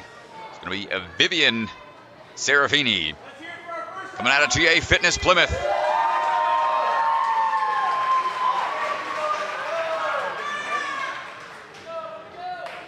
Six obstacles to go. As fast as you can. We've got a couple step-ups there, no problem on climb up. Take some swings and match that grip if needed. All the way through, nice work. And tic-tac off those trampolines for that transition around to the big swing here on the ring slider. Getting that swing built up. That GoPro angle here of that swing through and dismounting down, nice work. Quick little jump out onto that balance beam. And let's see the tech here on the last obstacle, this lache lane.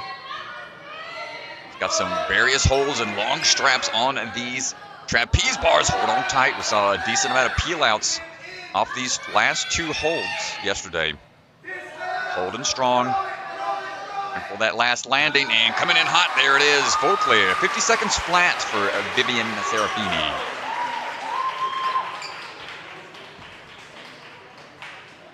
Typically on these speed courses, it comes down to the millisecond, man. They are all right in the same bracket when it comes to the time. Claire Wang up right now. Yeah, it is really tight, and as we see Claire take off, you want to make sure this beginning part is very quick, very efficient. Yeah, those offset rings can really change up that approach, but so far so good for Claire.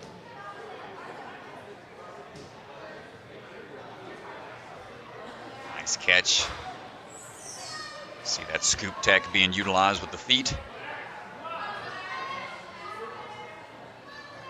I think this is where athletes are going to be able to shave time right here, is on these swings. Can you keep the momentum as you launch to the next hold? Can you link out for the dismount? Well, it's tough with that wishbone grab. You want to grab high so you don't wind up slipping down. And Claire coming in hot at 45.5. Nice job. Doesn't take many swings to get through that final lane.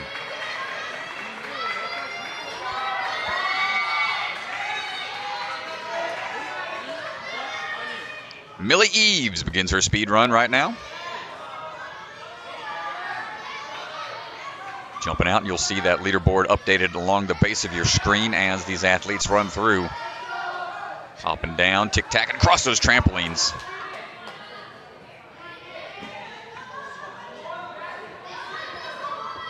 Getting that accuracy on that slide down. Careful on the run across, no worries there. Trying to build up some momentum as efficiently as you can. Need to get it going on this one and maybe Link, we're not going to see it on this one, but maybe by the end of the day, the link on one is tough to do. 47.5 for Millie Eaves. Nice job. A little look of surprise on her time whenever she finished. Nice. Always cool to see. You never know how fast you're going when you're out there in the moment. Right now, Ava Dombrowski on the way right now up those platforms. Try to link through. Going to be a little off axis. Need a backswing for the rope dismount, but it's okay from here. We'll tic-tac up and over. Going with a big up kick. Yeah, nice. 2 swings is all she needs, but needs a little bit more momentum here to get the dismount. No problem across that balance beam, and let's see what we got. Going with that huge up kick. Hold tight. Nice, might be able to get it on this one. Needs one more for safety. Woo, coming down, 48.9 for Ava.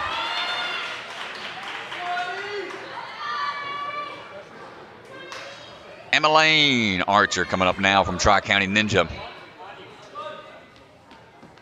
Stepping up those platforms, knocking it out, reaching back. Alternating that grip. Grabbing low on the rope to help with that momentum. See that tic-tac across those trampolines. Up and in for the ring slide. There's that double kick I was talking about to help with that momentum. And the speed course probably feels like a breath of fresh air after that grueling hybrid they just did. They were like, all right, we get to play on some fun stuff here. Yeah, that hybrid was really rough. This is a good test of their overall skill base. Staying low on that wishbone, trying to build up that momentum from the base of the hold. 2 swings is all she needs at 45.6. Almost. 45.6. That's going to be the second fastest time right now. Madeline Archer. Not separated by much. Anniston Durenberger up right now. Shimmying through.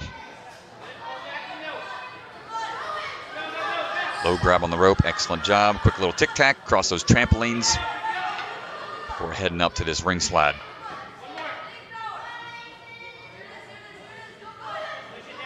All about flow here, keeping that rhythm moving, and nice underbar dismount. We're seeing that utilized a lot more nowadays. We're getting a little twisted up at the portion there on the balance, but able to dial it in.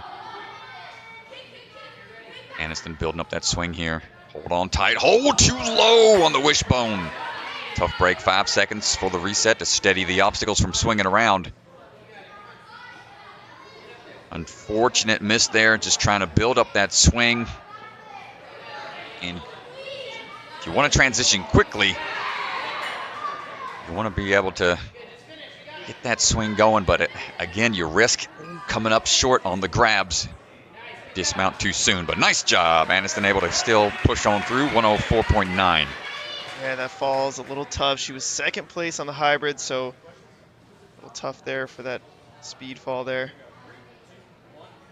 And now another lab rat coming out of the Movement Lab in San Dimas, California. Madeline Durenberger is on the move.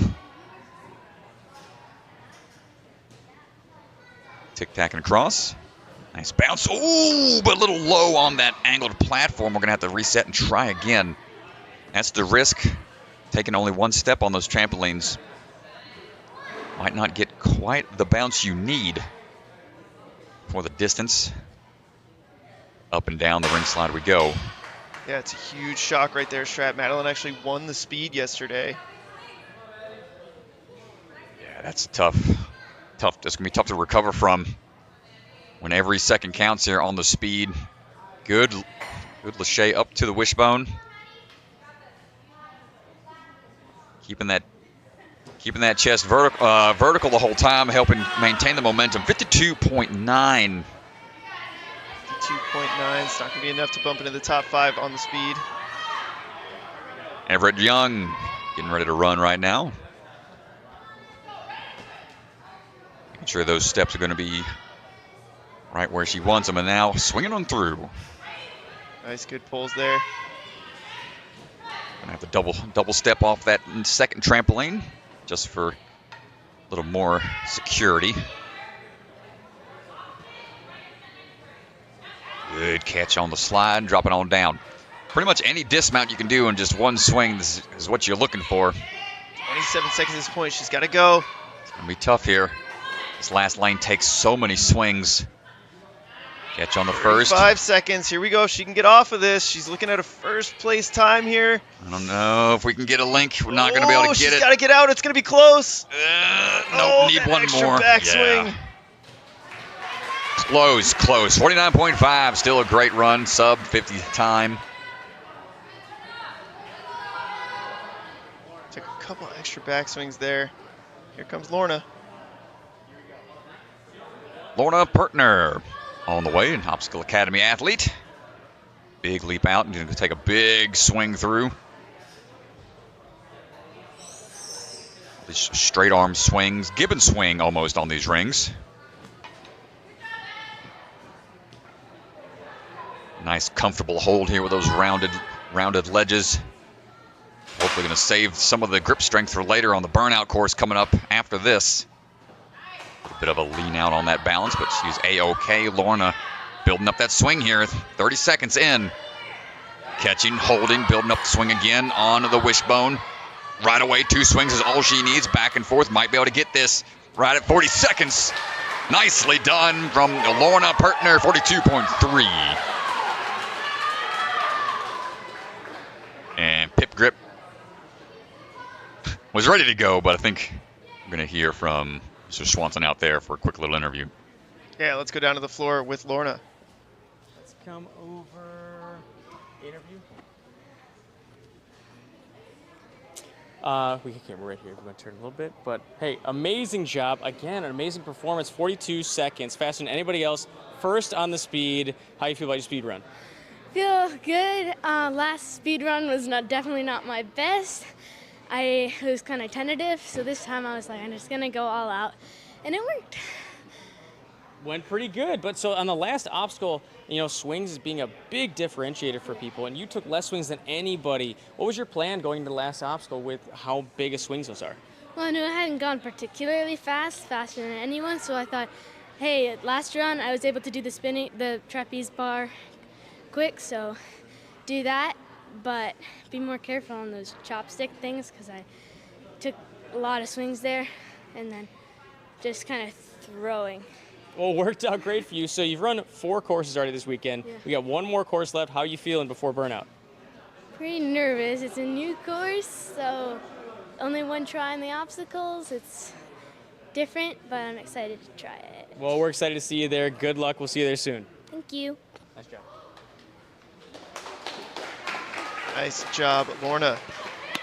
Next up, it's going to be Pippa Johnson. Pippa had a good speed run yesterday, right around 51 seconds. We'll see if she can improve on that today.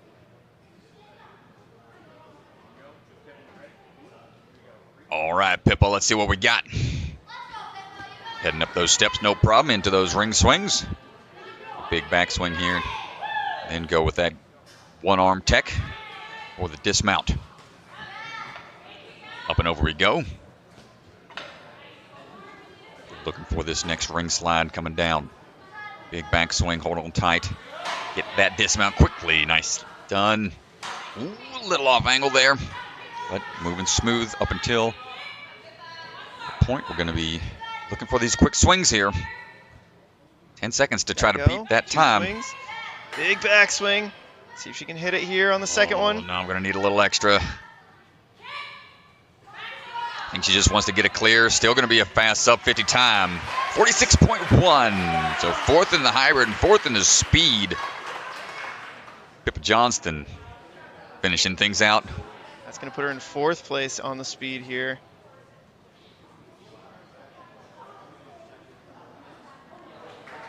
And we're going to roll right away into the next division. Starting things off is going to be Colton Davis.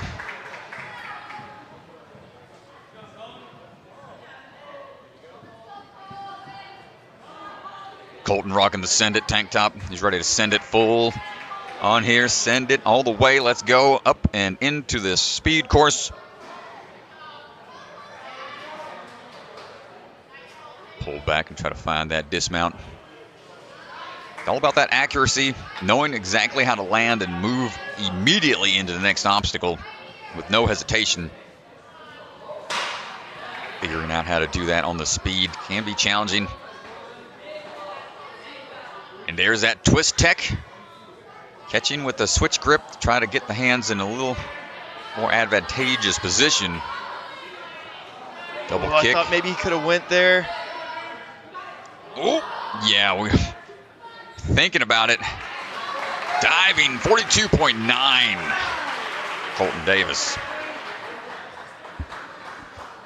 We're going to see a lot of the twist tech out there. A lot of facing around, doing some about faces in mid-swing. Gavin Shields on the move. Ooh, skipping that ring.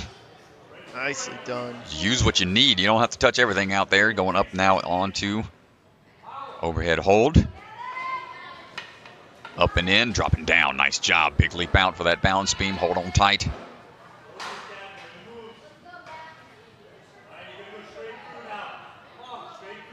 Up and in. See if he gets it in 2. And one more turn, and Burns going to be a sub 40 time easily. 37 flat. My goodness. Nice job, Gavin. 37 seconds. That's insane. 37.05 official time at the bottom left of your screen. Gavin was 49 seconds yesterday, so huge improvement today. All right, here comes Max Ottlinger. Repping Ultimate Ninjas. Stepping up and attacking the course. Let's see what we got. What's the plan of attack gonna be? Making some back swings. Matching when he can.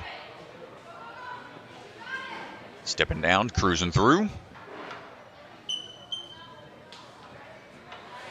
Up and in, lead with those feet and follow through. Scoop on through.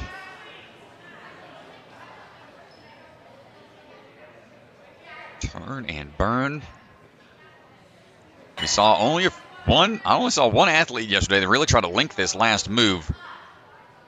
Max moving efficient to this point. Not going to beat the 37 mark, but 40.7, a really fast time still. Nice job, Max. Yeah, that last obstacle, all those, the trapeze to the wishbone to the ring. Tough when the straps are that long. Can't really link it efficiently. Cody Earl. Going to see how fast he can get through the speed course. Taking a big backswing off the first 2 rings and skipping that third one. Take it down from the rope swing. Cut that corner. 2 swings. Gonna get on his third here. Wanted one more for safety.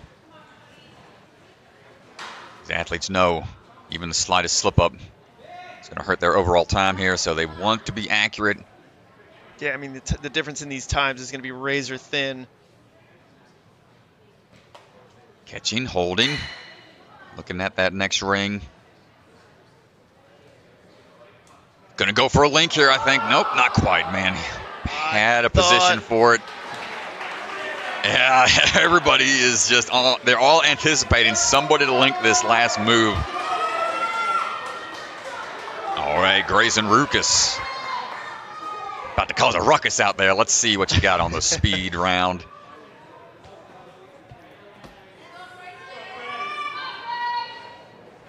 Grayson, Operation Link Everything t-shirt. About to put that operation in full effect here. Big back pull, up and down we go. Oh, up and in, making a cross balance. A little off axis here, but he steadies himself. Up and in, pulling back, hold on tight, twist a little bit. Catching. Ooh, tough fall, but he's okay. I think he was just frustrated more than anything. Caught by fingertips. Mr. Ruckus was going for that link. I think he's going for it again. Yeah, you can see him trying to set those hands back. He wants to be fully outstretched to try to catch it and pull through, but at this point, just want to get it clear. see if he goes for it again. I mean, at this point, almost like, why not? See what he decides to do here. Got it. Oh, man, but yeah, it's still a tough pull through. And that's going to do it for Grayson. Hopefully he's all right and took a pretty hard fall off that peel out. Hopefully he recovers, shakes it off, and he'll be back out there causing a ruckus before too long. Brandon Rysick getting ready to go right now. Nova Ninja. B-Dubs on the move. B-Dubs finished yesterday at about 45 seconds on the speed course. One little extra backswing there. He was third on hybrid. Having a good day so far. Good turn. Here's that twist we're talking about. Ooh, but unfortunate that it's off axis slightly. Able to dial it in. And locking in this next trapeze. Come on, sub 30 seconds to this point, but taking a couple extra swings to be safe. Twist and go. Might be able to get it on the second. There it is. Repeat that process. Sub 40 time coming up. Maybe 40.3 and some change, perhaps. B-Dubs going pretty quickly through the speed round.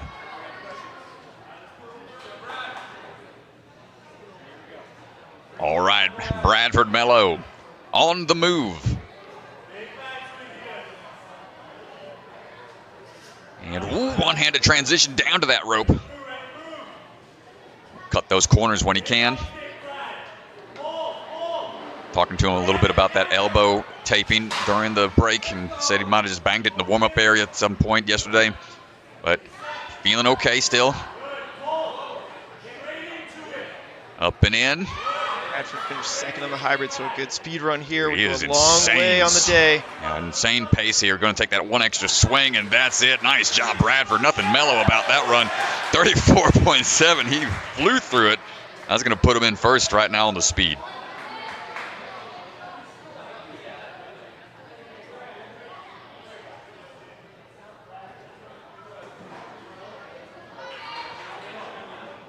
We're going to go down to the floor real quick with Ethan Swanson, who is standing by with Bradford Mello. Mitch, if you want, you can go over to the side and you can relax for a sec, okay? Bradford's time yesterday was 45.55. Huge improvement. So yesterday, your time was 45.55. You shaved off over 10 seconds. What was the difference today? I think I just wanted to improve on my time. I wanted it more. Well, you certainly improved by a lot. 10 seconds on a speed course is an eternity. What was the difference? Like, what different techniques did you have today versus yesterday? I mean, on the rings, I pulled back, supposed to pulling through, and I guess that saved a lot of time.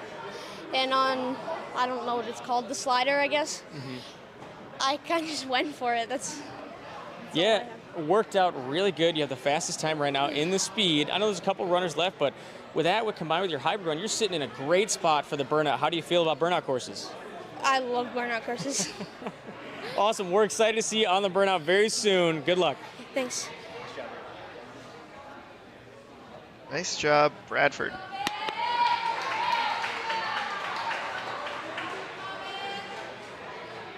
Yeah, that's going to be a tough time to beat. 34.75. Well, Mitchell had the third fastest time yesterday. See if he's got something to say about it. Yeah, let's get it. Mitchell home court. Potential advantage here. He's kind of familiar with a lot of the setting, but of course all these obstacles are going to be new for these athletes, even if they are hometown athletes. Mitchell building up the swing here. Catching and dropping down. Before that transition to the balance beam, no worries there. Big leap out to the trapeze. Catching with that switch grip. Going to build up a backswing. Try to go on the second. Not quite comfortable enough for a second swing through transition. Dropping down, my gosh. Catching wide open with the grip, but maintains it and holding, falling 37 or 38.9. Great run, Mitchell. And he's taken out just one backswing on that hold for the ring slider. Might have seen a different story, but Aiden Collins stepping up right now. He had a crazy run yesterday, put on some crazy moves. Had first place in speed. Aiden cutting those corners, going to try to follow suit and have that same kind of performance here today. Twist and go. Went with that one-arm grab and does it again. My goodness. Jeez, Strat, he is squirrely. flying.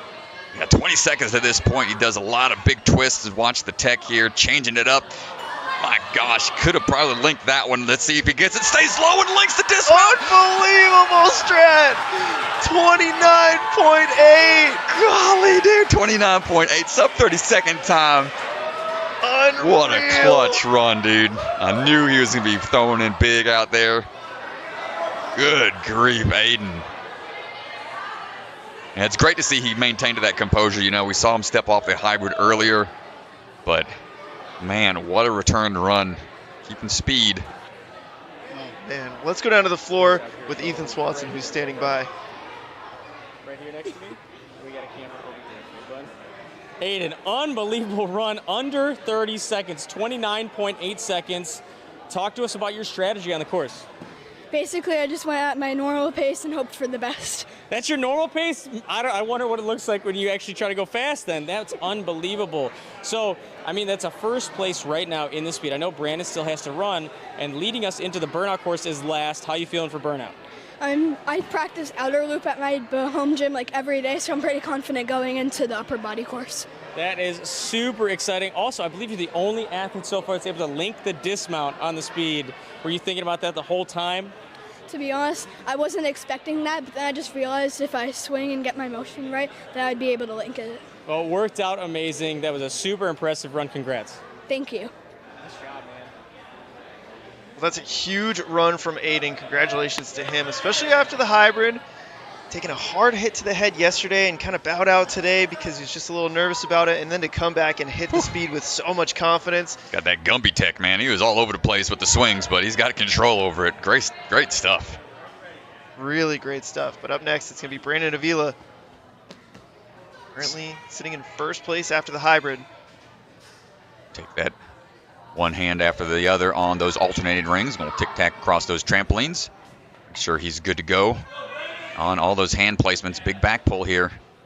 See that tech put on display. Doesn't even take that ring down the slide. Going to go from that up position and already onto the trapeze bar around 21 seconds.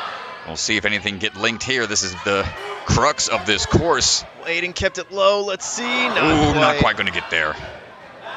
Dropping in and still an incredible time. 33.8. And still with, oh my gosh. Great run out of Brandon. Still the fastest time on speed.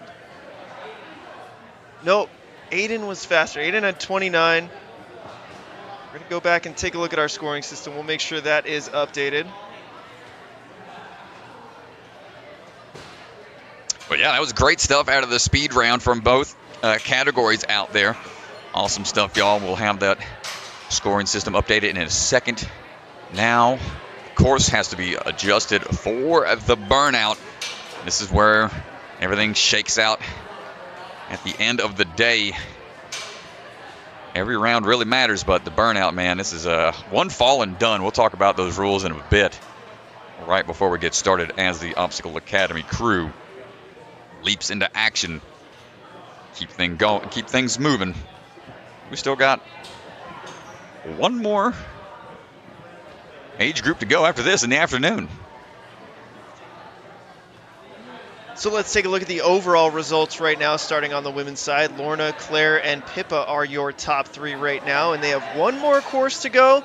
Remember, those points will continue to change until the very last runner as athletes change in the standings. Lorna right now going for the clean sweep. We've seen a couple clean sweeps at the pro level, but we'll see if she can complete it on the burnout here. And let's go ahead and take a look at the men's results.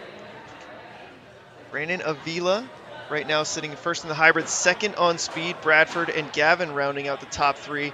And Aiden, shout out, first place on the speed. And after that hybrid, getting a little bit nervous and not able to finish. He is sitting in fourth place right now. So huge congratulations to that young man. Yeah, burnout is really tense category here. All or nothing. One and done. No more retries. It's all out of the window. See how it goes in a bit. Didn't face this one yesterday, so this is all new territory for him.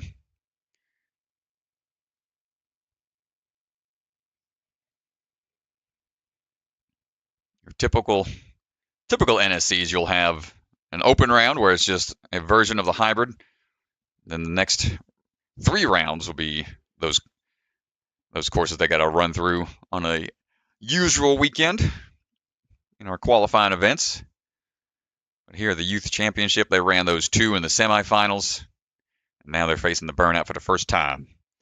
So we're going to take a little bit of a break, and we'll be back in just a bit, folks. Thank you so much for hanging out with us in the live stream, cheering everybody on in the chat. Really appreciate y'all. And Silent Ninja. K is silent if you're looking for some really unique holds to add to your gym or your obstacles back at home. Go check out silentninja.com for your obstacle needs. And make sure to check out our good friend Electric Enzo. He does Ninja Warrior content on his YouTube channel. A bunch of fun stuff. So make sure, check him out, like, subscribe, all that good YouTube stuff. And we will be back with the conclusion of our 10 and 11-year-old division for the NSC Youth Championship. Burnout starting soon. We'll see you guys in a little bit.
All right, everybody, welcome back. We are back in for the final conclusion of the NSC Youth Division, ages 10 and 11. Here is a look at the leaderboard one last time. Let's start with the men's results. Men will be running second on the burnout. And here is a look on the girls' side.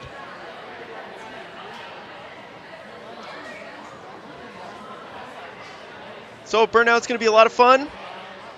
Athletes will only get one attempt. There is no retry here on the burnout course. Time limit is 5 minutes. Upper body endurance course. Once the athlete falls, that will complete their course run. So it's either fall or finish here on the burnout. We'll see who has it. Once their feet leave the floor, they will not come back down until they either fall or finish. Yeah, definitely a tough upper body gauntlet for these athletes out there on the course. First athlete looking to be on the platform, ready to get going. Not having any active rest points. It's pretty brutal for these athletes. We'll see how it goes. First up, on the move. Here comes Vivian. Working through the nunchucks here. That's the first touch point. That red strap is located on that one vertical hold. And we're going to build that swing up from this lower ring and float their way up and hold tight, careful. Not having a backswing is pretty vital here on the sliding cliffs. You can go from the base or you can try to pull up and take it around to the other side. Trying to pull up and hold tight. Nice work. And now we're going with a unstable bridge approach. Makes that transition a little easier down the track. Have to get to that next nunchuck. Big lock-off test here. Ooh, nice job. That would have been tough to hold on to, and gets the touch point. That's going to do it for Vivian Serafini.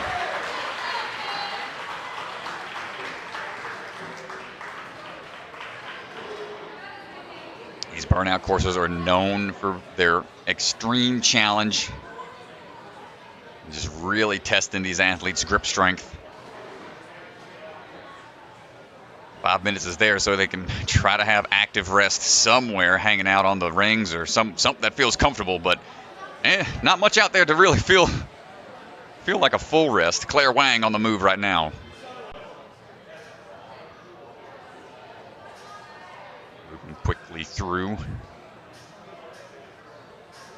Let's see what her approach is going to be here on the sliding cliff.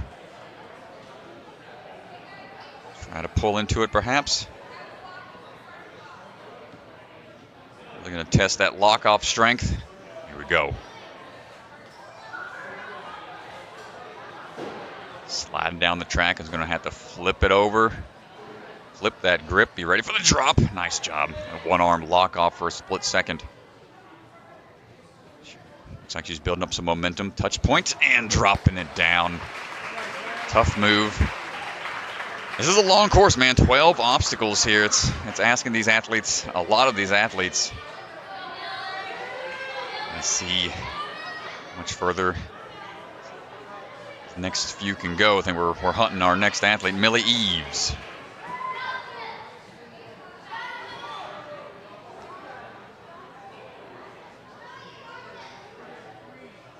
Trying to calm down that heart rate a little bit before going. I got a good warm-up in, hopefully. Might still be warm from the speed round. Grip already being taxed from stuff in the hybrid. Strong moves on those nunchucks, and let's get through. Trying to shake out as we swing on that ring. But hands are a little offset. Going to have to reset here to change that body position.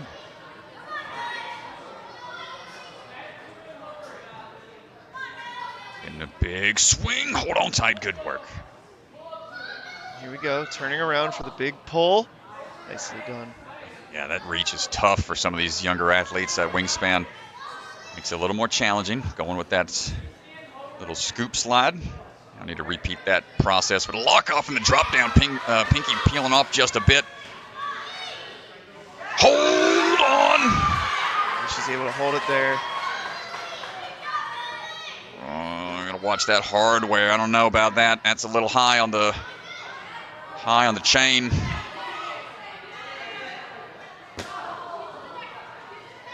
Might be a little forgiving, but they only got. I think that was a touch point, but we'll touch point potentially, or see what Mr. Swanson does out there for the ruling on the floor.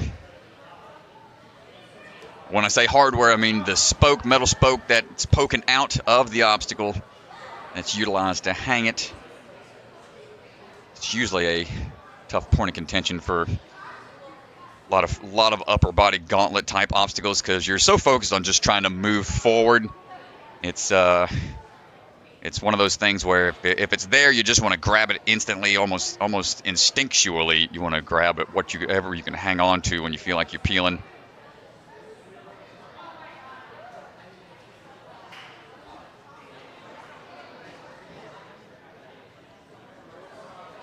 And Ava Dombrowski getting ready to go right now.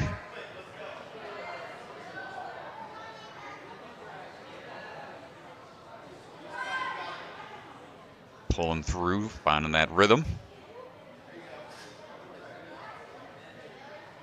Matching that, facing that direction right away, only taking a few swings to get going.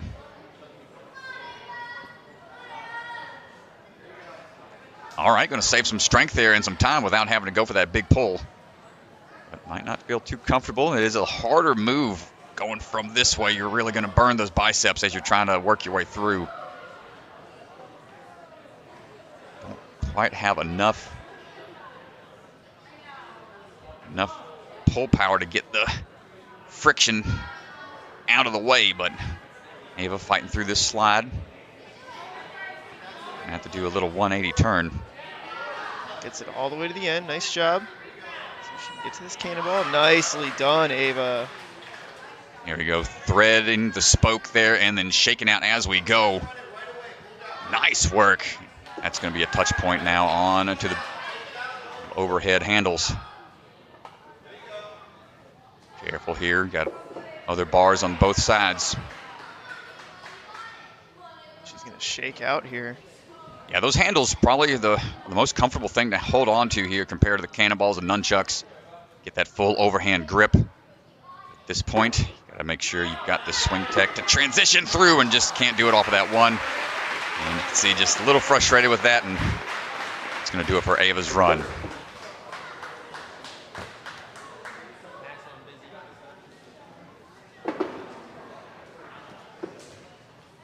Madeline Archer standing by, ready to go here in a second once everything gets reset.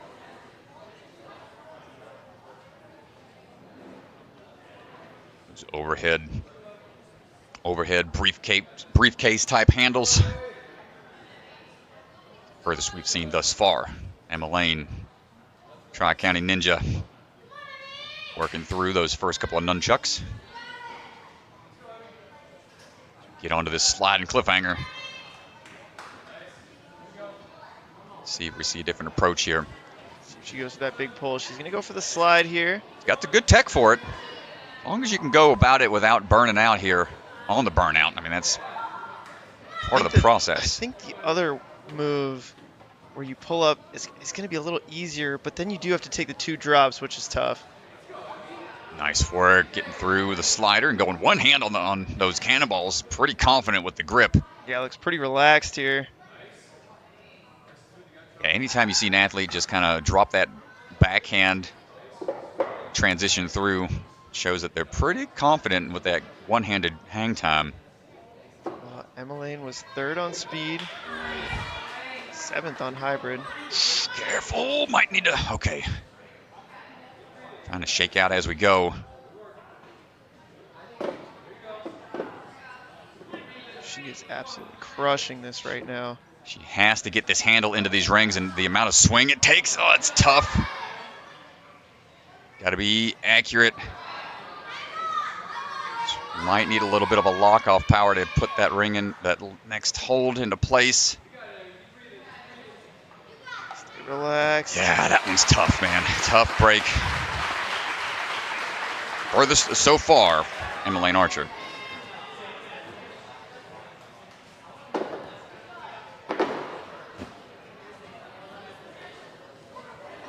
These athletes knew what they were signing up for. We're not giving them a watered-down NSC, that's for sure. We were giving them a challenge. Next athlete ready to go. Anniston Durenberger standing by.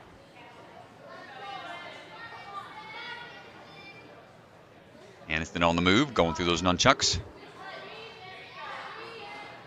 Hold tight. Oh, no, had a slip. Got the first touch point, but unfortunate fall on just getting through that first portion of the nunchucks.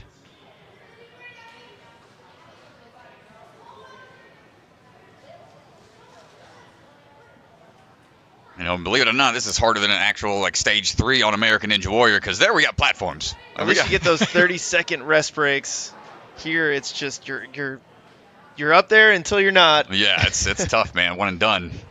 One giant obstacle, essentially. Madeline Durenberger is on the move right now. Swinging through. Looking relaxed, trying to get that swing built up.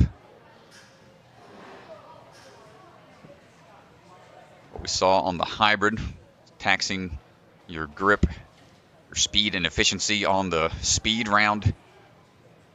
Everything get put together here. Now burnout is all upper body, and for this to be the last round is even more grueling for these athletes, especially on things I haven't touched before.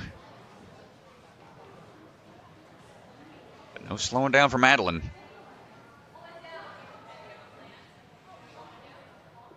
Making that trip all the way from the West Coast out in San Dimas Movement Lab. Making that trip count. Get on to these overhead briefcases. So far, so good. She looks nice and relaxed. Good patience there. Kind of wait for that swing. Get that far piece in first. Potentially need to get that wrist activated a little bit more. Nicely done. And now we got to be real patient here. Slow and control. Wait for it. Just trying to get a little bit of a swing built up here, which is risky. Really good patience. Ooh, gets one side, but falls out of the other. My goodness, the patience lock here. It in. Okay, you're not out of it yet. The next touch point is not that position, I don't think. I think they got to go one more. That next handle is going to be the next touch point. She has a little early, maybe. Oh, she's got room for that other hand to squeeze in there. There we go. Maybe the diamond's a touch point. I Don't know if that's the touch point. I think the diamond is. And there's the touch point. Locks in 7 points right there. And this off-axis swing to the ring is going to be a little tricky. Not quite staticable. You have to do a twist in midair to try to get to that ring. Let's see if she can lock in the catch. Gets one hand on. Done. Furthest so far, Madeline Durenberger.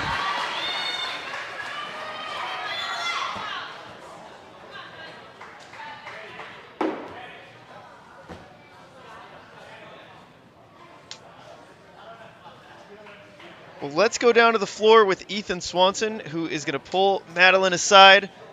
Awesome job here, especially 9th place on speed, 9th place on hybrid. Probably not the first 2 runs that she wanted, but an impressive run here on the burnout that is going to be very hard to beat. Puts her in first on the burnout. Unbelievable course run on the burnout, making it farther than anybody else. What was the plan on these hand walkers? You're the first athlete to get through them.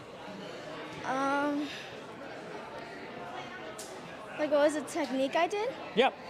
I kind of just wanted to get one side in and then get the other side in, and like try not to make the rings move too much, so it's harder. Yeah, and so you got one side in, and then the first time when you got both sides in, one side came out. What's going through your head at that point? Because you've been hanging for a lot of time when that happened.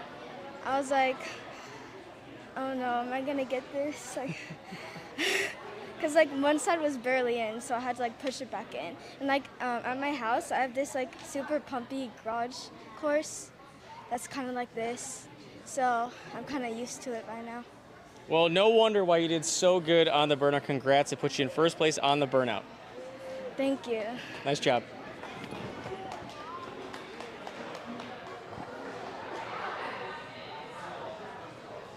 All right, nice job. It's going to be Everett Young getting ready to go right now. Shake out those hands. Make sure they're fresh as they can be.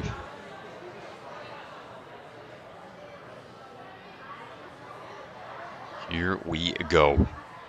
5 minutes. Only seen a few athletes be able to hang that whole time during burnout courses. Everett swinging through. Good kick here to build up the momentum. Really want to stay nice and relaxed here on the burnout. Up and down, using those straight arms to try to save some of that pull power for later. Everett's got a big wingspan. Nice job, just inching it down a little bit at a time. And nice, going to use that match technique to ensure we're not going to slip off these cannonballs.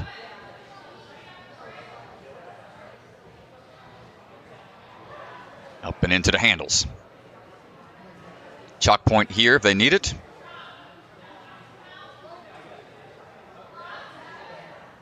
But the athlete's just going to keep on cruising.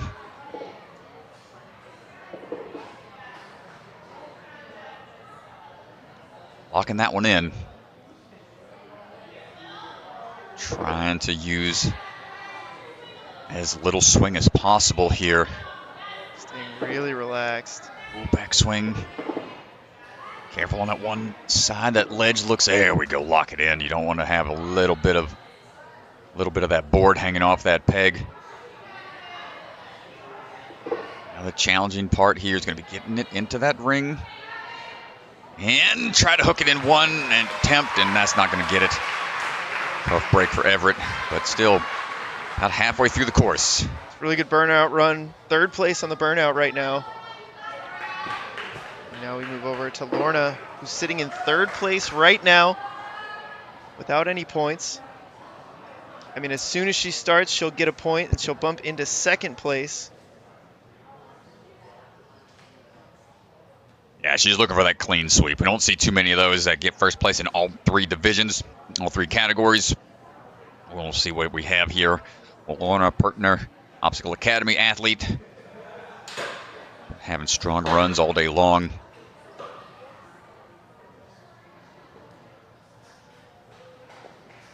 Off axis. So she bumps into first place in the competition right now, but she does have to fend off Pippa Johnson, who will be running next. Trying to figure this slide out. Her swing back and forth is going to prevent her from really hopping that obstacle up and down. She has to wait for that swing to settle a little bit.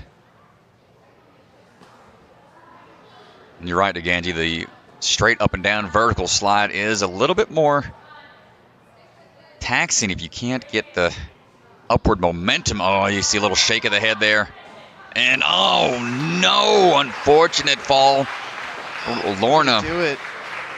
But yeah, that's a tough move, man. That's she was trying to figure it out. That side to side or the forward backswing, I think, was just affecting her too much to get it really far down the track. Well, Strat, here is the situation. Pippa Johnson, our final runner, and Lorna sitting with 23 points. Pippa's at 14 points right now, so if she passes Lorna, Lorna will drop down to 22, which means Pippa only needs to get 8 points. Is that right? I got to bust my calculator out here, Strat, real quick. I think she needs top 3 right here on the burnout. Well, here we go. Pippa Johnson all on the move. Pip Grip, let's put that nickname to the test. Already into 5th place. Using that lock-off strength on the nunchucks to begin with. Going to have to reposition the body before getting on to this ring. She needs a top 2 run here to take the competition. Careful on the swing through. Want to make sure you control that swing here. Let's see what she decides to do. Okay, we're going with that vertical move. It's working out. She's slowly but surely figuring this out. We'll chalk up a bit as we go. Got to fight here. Fight here, competition on the line. Pippa's done so well this weekend. Trying to chalk it up, and yeah, it's a dogfight out there. Come on, Pippa. She can just get to this cannonball.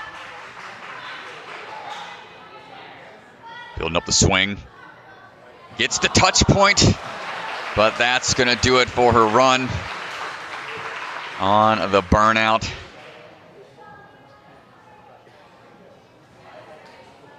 That's it for the girls division. Gets the touch point, and that is going to be it. So let's take a look at where that leaves us on the leaderboard before we get started on the men's side. Here is a look at your 10 and 11-year-old results. Here are your top 10 finalists. Lorna Pertner, Claire Wang, and Emmeline Archer, your top 3. Man, congratulations, y'all. We'll have a award ceremony after everything is concluded. So don't go anywhere. See a little bit of a celebration of these athletes at the end. We're going to be jumping right now into the men's division. Just a bit. You can it just goes to show how much that burnout round really counts. Came down to a tie, 21 points each for Claire and Emmeline.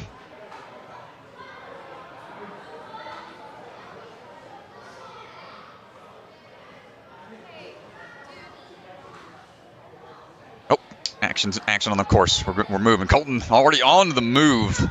Sorry, folks, missed a little bit of the action there at the start, but Colton Davis, strong start thus far through the nunchucks and the ring swings to that sliding cliffhanger, going with the one-handed grabs on those cannonballs.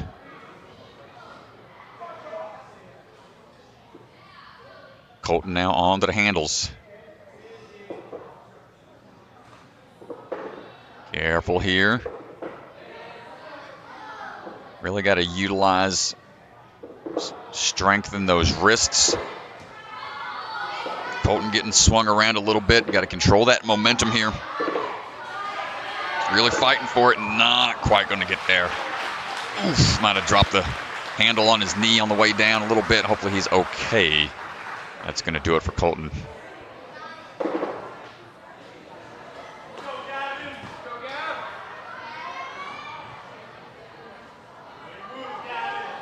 All right, Gavin Shields on the move right now. Gavin coming out of Vitality Obstacle Fitness. Match that grip as we go. Try to stay as relaxed as possible. Always a much more tense moment when you know you can't have any resets. Back to a traditional style course run, one and done. Oh, he's timing his swing pretty well. Even though he has that forward and back swing, he's able to figure it out and maintains that momentum to transition onto that cannonball. Nicely done from Gavin. Nice, smooth technique here.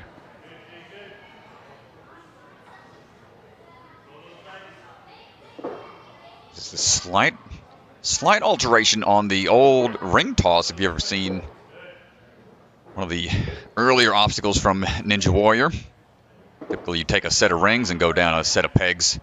But this, requiring both sides to be locked in, makes it much more difficult and accurate required moves. Nice job, able to get that second ring locked in. Touch point's going to be the diamond. Padding the pants as he swings through, trying to stay chalked up as he goes. Ooh, okay, that's going to be a touch point. Doesn't have to fully clear it, but gets a point. Hold.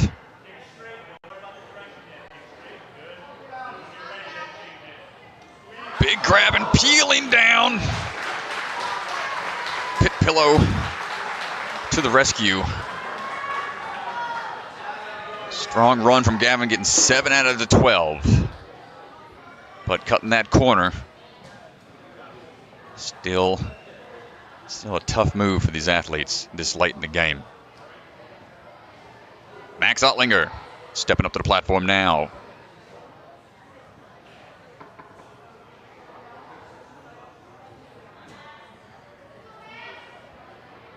Transitioning through. Trying to stay locked off, keeping that hold nice and high. Arms 90 degrees, almost beyond that. Trying to keep everything locked in tight. Max doesn't take many swings to get that reach over to the clip-hanging sliding apparatus.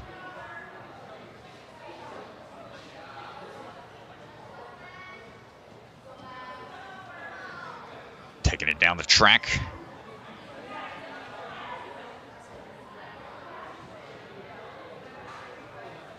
And here we go. Touch point on that cannonball. Touch point on that next cannonball, the yellow. Gets that touch point on the handle. Ooh, careful. Hands almost peeling a little bit. Trying to reposition. Losing some of that swing. Twist of the wrist action to help with the reach through.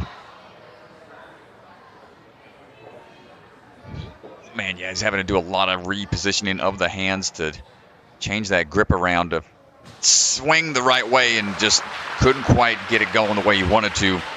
That's going to be Max's run on the burnout.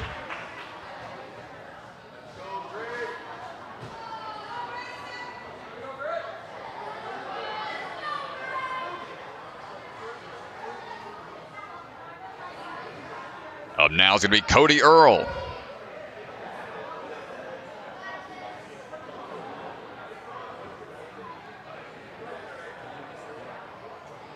Cody coming out of that ninja playground. Lofty ninja. There's a lofty task in front of him right now, getting through this burnout. 7 obstacles is the furthest we've seen thus far. 12 total.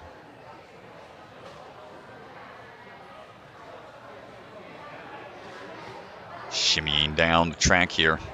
Might go for the pull-up. Yep, there we go. That feels probably a lot better, having both hands equally spaced out. Try to transition down. Got to use that lock-off strength here a little bit to make that move. There it is.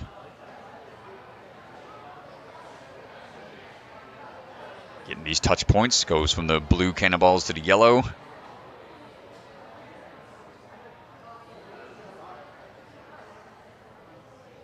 And I remember those globe grasps from back in the day. That's where those cannonballs probably originated from. Globe grasp back on Sasuke, stage 3 style. As he's trying to work his way through these handles going backwards. Those, don't slap it out of the track.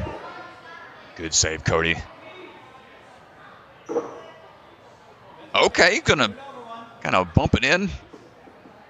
Double up. He's right on the ledge, brother. Oh my gosh. Yeah, he was trying to make room and get through as best he can. Nice try. And Grayson Ruckus getting ready to go.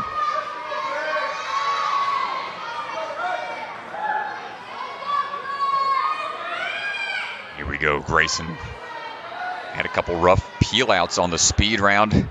Hopefully he's recovered enough. Take it on through.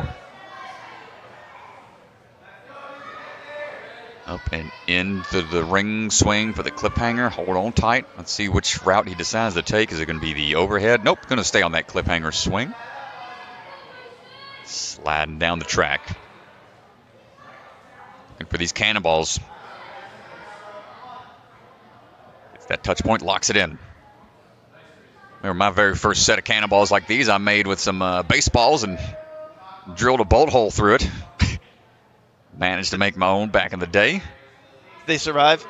Oh, yeah, still got them. Actually got a Nagano to sign one. Got an autograph from there we go. Makoto Nagano himself. As one of the old school Ninja Warrior competitors from Japan. Grayson locking in these briefcases.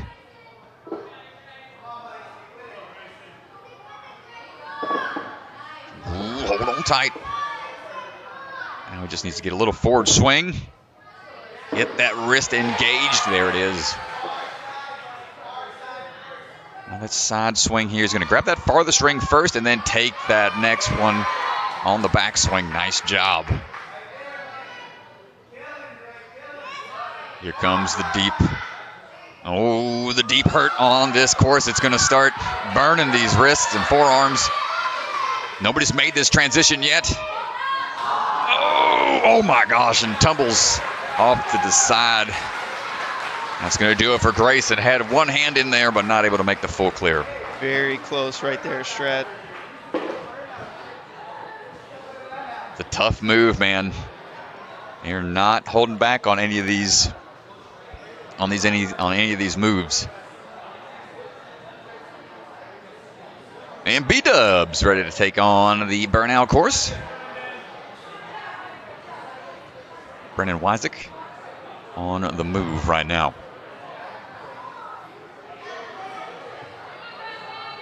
Nova Ninja staying locked up pretty high. Always got to watch those tops. B-Dub finished third on the hybrid. Strong burnout performance here. Go a long way towards the podium. Here we go. Nice job on the cannonballs. Going to do a quick little match tech on that first one, but not needed for these next few. Oh, yeah, that was a little scary there. And this is where that slap chalk pants really come into play. Having that fresh chalk, easy access. Might help out in the long run, but here we go, trying to get these handles positioned correctly. There we go. Really drive in that furthest one in. Come on, fight. Back one, try to get the back one up. Ooh, the shoulder oscillation there. Oh, yeah, just couldn't make it any further. The hang time. Hang time equals pain time.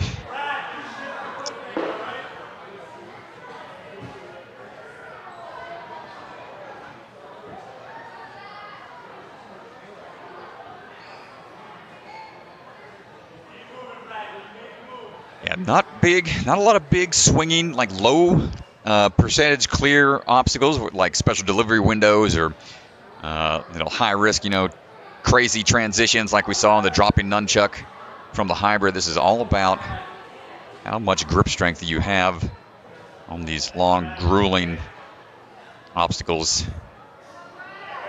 Bradford starting his run right now in 4th place. He's had a very good day so far. 2nd in hybrid, 3rd on speed. Yep, trying to get this swing figured out here.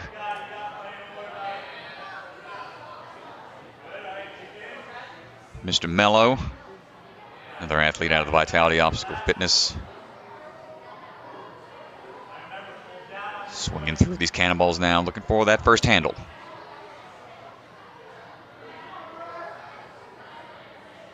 The amount of moves you have to make on this course, you have to try to figure out exactly how you want your hands on every obstacle. It's almost like a memory challenge, trying to see how much you can remember from your visualization practice. Able to transition through rather easily on the first couple of moves. Looking good here. Got to be patient. Oh, great job. It just kind of rested that hold right up next to that ring and just waited for it to get into a good hooked position. See him just trying to breathe through this and stay relaxed as possible. It doesn't look like he's used any real lock-off strength at all, so staying straight on the entire time. So might be pretty fresh here for this big, powerful move. Catches onto the ring. Strat, first athlete we've seen catch this so far today. Okay, here comes the overhead arrow locks.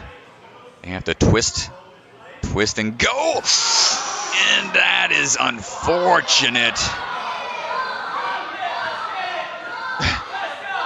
Crowd's chanting. Don't know that there's really a solution. Yeah, no, look out. Oh my gosh. Yeah, this is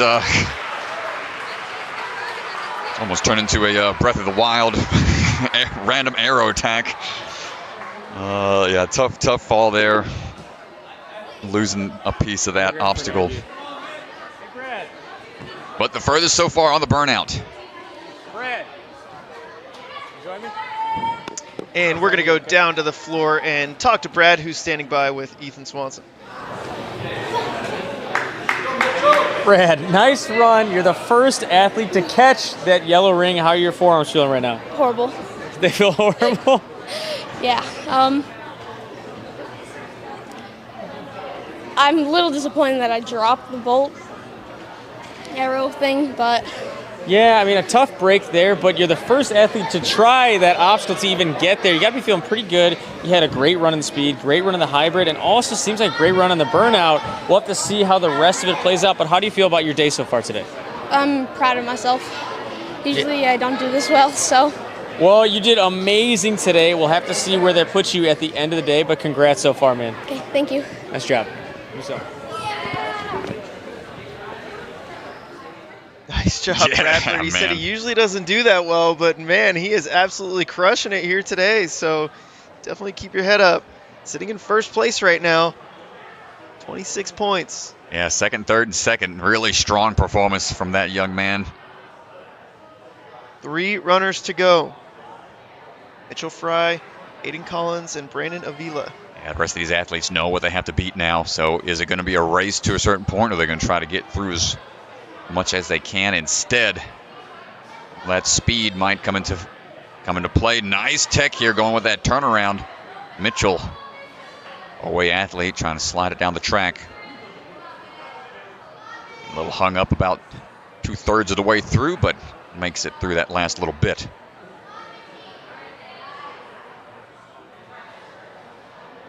Hopping through, controlling what he can, matching when he can. Now this transition with these handles, really tense moments out here on the burnouts. Keep that far piece up and in first. To lock it in, come on, lift it up just a little bit. This is where those shoulder shrugs come into play. If you ever do a lot of shoulder shrugs on a bar, having that just a little bit of an extra lift can help out in the long run. Ooh, almost went for it. Needs to be a little straighter. Okay, now Hopefully that hole doesn't fall out. Yeah, that too, and it could work to his advantage. Swinging towards him, that helps him a little bit. Gets the touch point, but that ledge isn't the best. It actually puts him in first place right now on the burnout. He was the fastest to that point. Sitting with 21 points on the day. Sitting in third place with 2 athletes to go. Aiden Collins up next.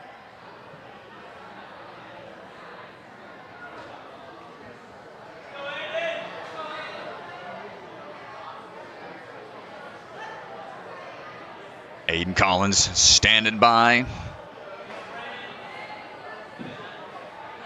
True momentum athletes alongside JB and Carson Williams.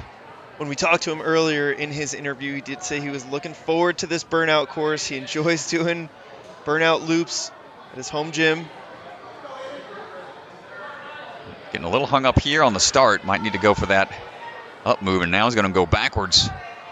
Should be A-okay to adjust, but you need to be careful. You don't quite know where you're looking. But figures it out. Stand with that one-handed tech. Going to go ahead and skip past that one cannonball. We're transitioning on to the overhead handles.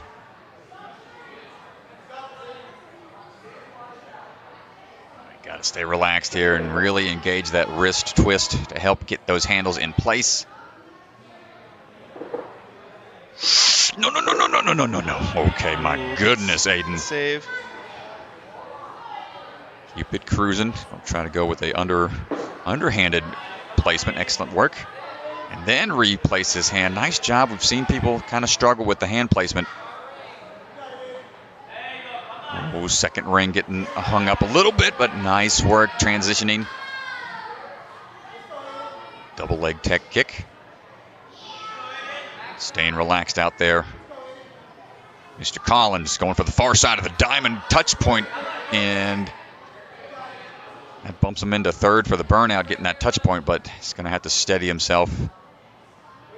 Going. Third place overall and third in the burnout.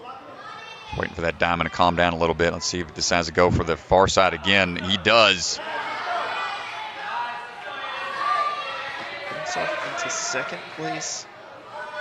He's got to get to that ring, and that's still not a touch point. He's got a few moves he's got to make on the overhead arrows.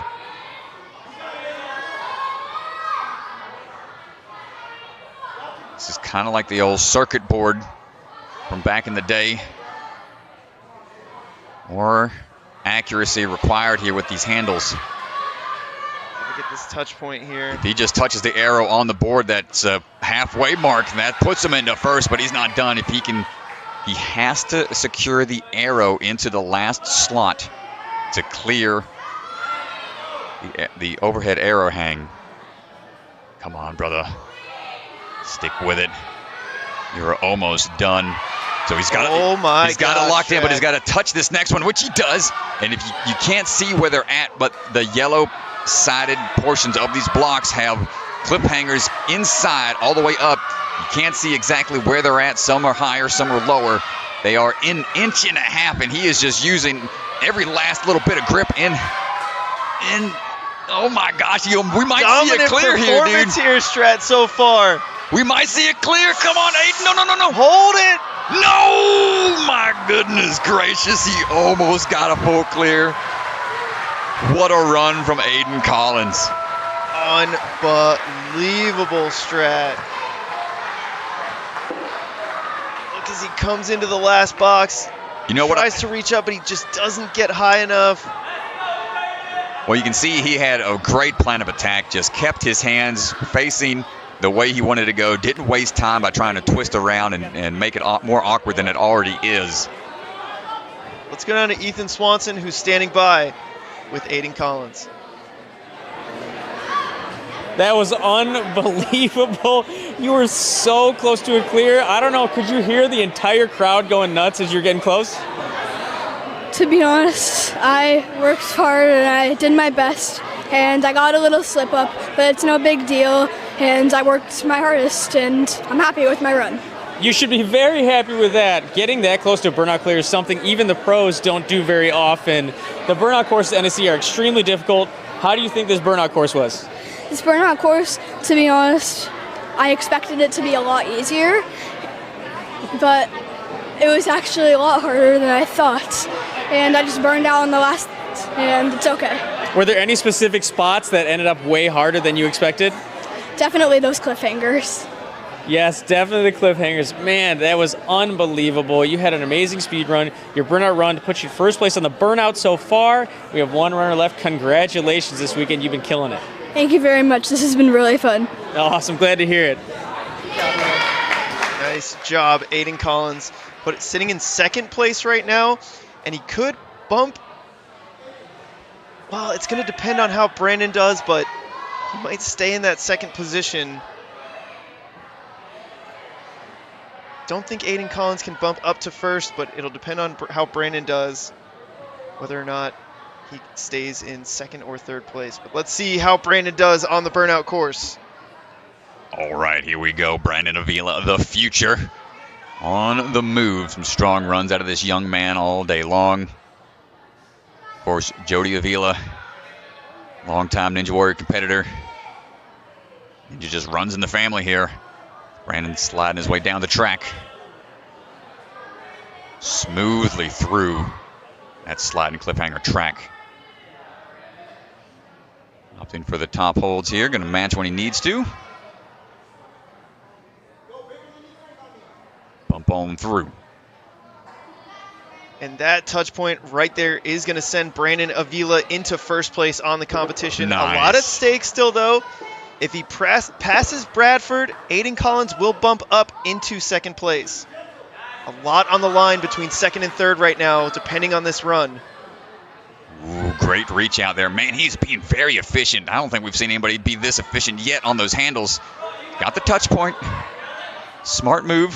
Just go ahead and secure that touch point a few seconds earlier, and then takes a full swing in to get that body positioning just right for the ring transition up and in. And that bumps Brandon into first place, Aiden Collins into second, and Bradford into third. That is going to finalize our leaderboard. We ain't done yet, man. Brandon Avila wanting to get a full clear here. We don't see many burnout clears at all. So to get this would be a huge accomplishment, especially after getting first and second in the first 2 rounds. Come on, Brandon. Man, the whole crowd is just hushed up right now. Careful. Oh, he's trying to double up and not quite able to lock it in, but still a really strong performance there from Brandon Avila, going to be our champion for the boys division. Nicely done. Brandon Avila, such a strong day today. First in the hybrid, second on speed, and second on burnout. Unbelievable performance. 28 points on the day. And Ethan Swanson is going to be standing by with Brandon.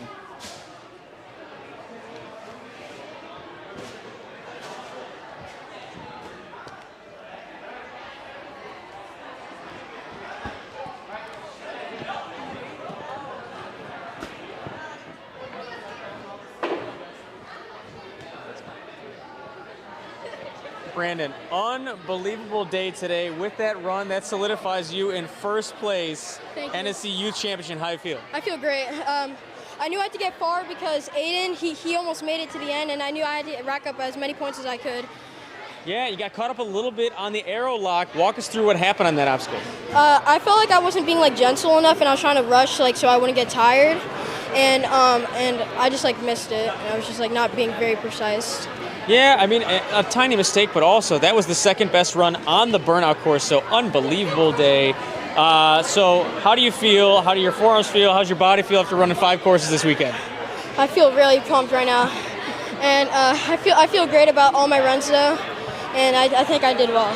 You did very well. First place again. Congratulations. Thank you. Dude. Nice job.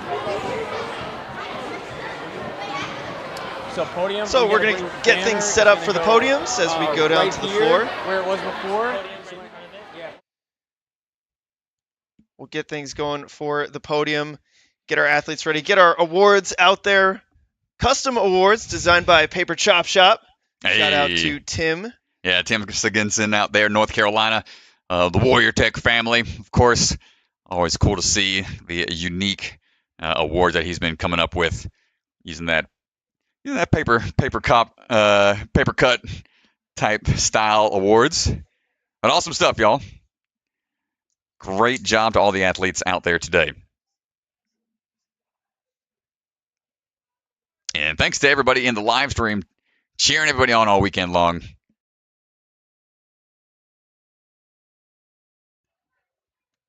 It's been a blast watching these young athletes take on these really extremely tough courses. It's going to be interesting to see what they do with these results. Do they go home, back to the drawing board, and train even harder for the next one?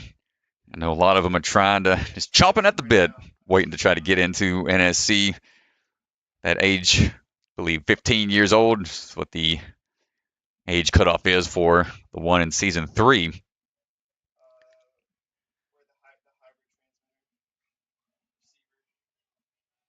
Well, we'll be back in just a bit for the award ceremony. Thanks so much, everybody, for hanging out with us.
All athletes and spectators!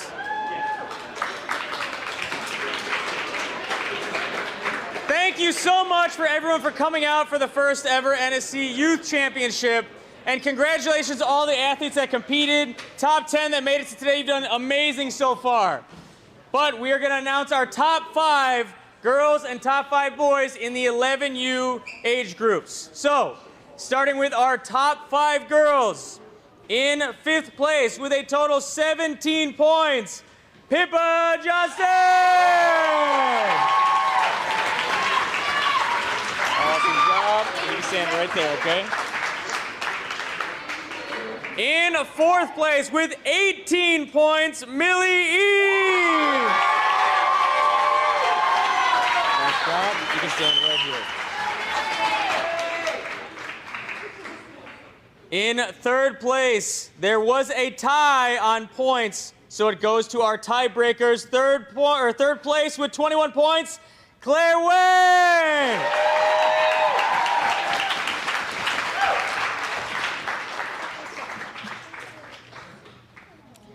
So the tiebreaker actually for 2nd and 3rd was so close today, we had to go back to yesterday's round to determine who took 2nd.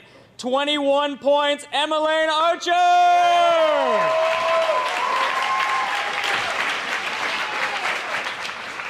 Good job.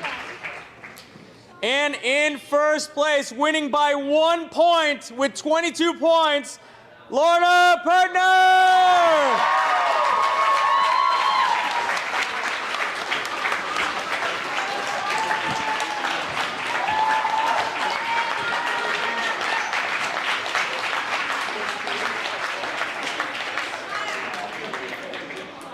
All right, thank you, girls. You can hop on down. You get to keep 2nd, 3rd. We're actually going to send you one that has it says custom name, so we're going to send it with your name on it. Okay? Awesome. Good job, girls.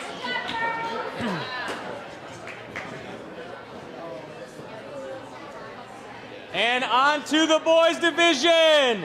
In 5th place with 19 points, Mitchell Fry. Good job, dude.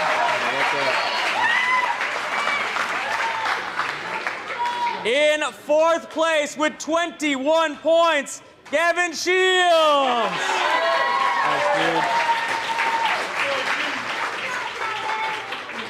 2nd and 3rd place again were tied. This time 23 points by tiebreaker. 3rd place, Bradford Mello.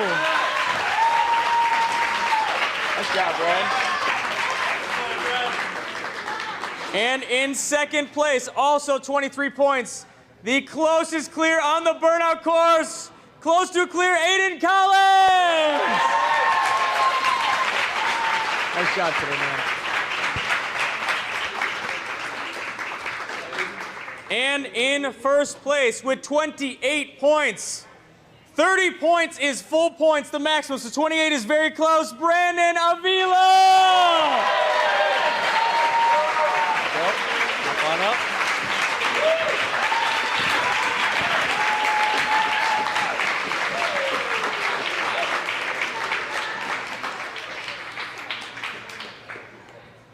All right, guys, thank you very much. Awesome job today, guys. And Brandon, I'm going to grab that from you because actually it says custom name on here, so we're going to send you one with your name on it, okay? Awesome job today, man.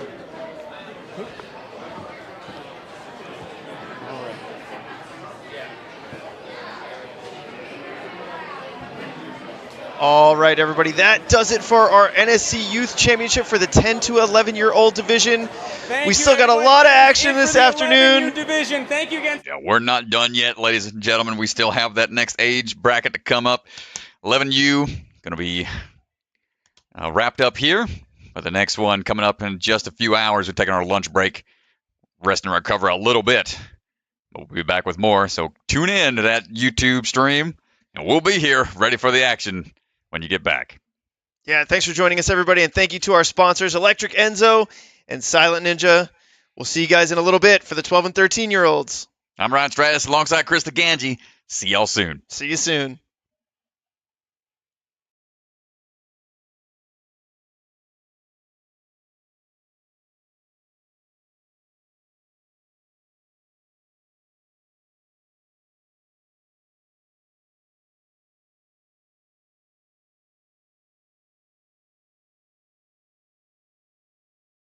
Yo, what's up? It's Electric Enzo, and I'm here to tell you guys why you should subscribe to my YouTube channel. If you love Ninja Warrior, you will absolutely love the Electric Enzo YouTube.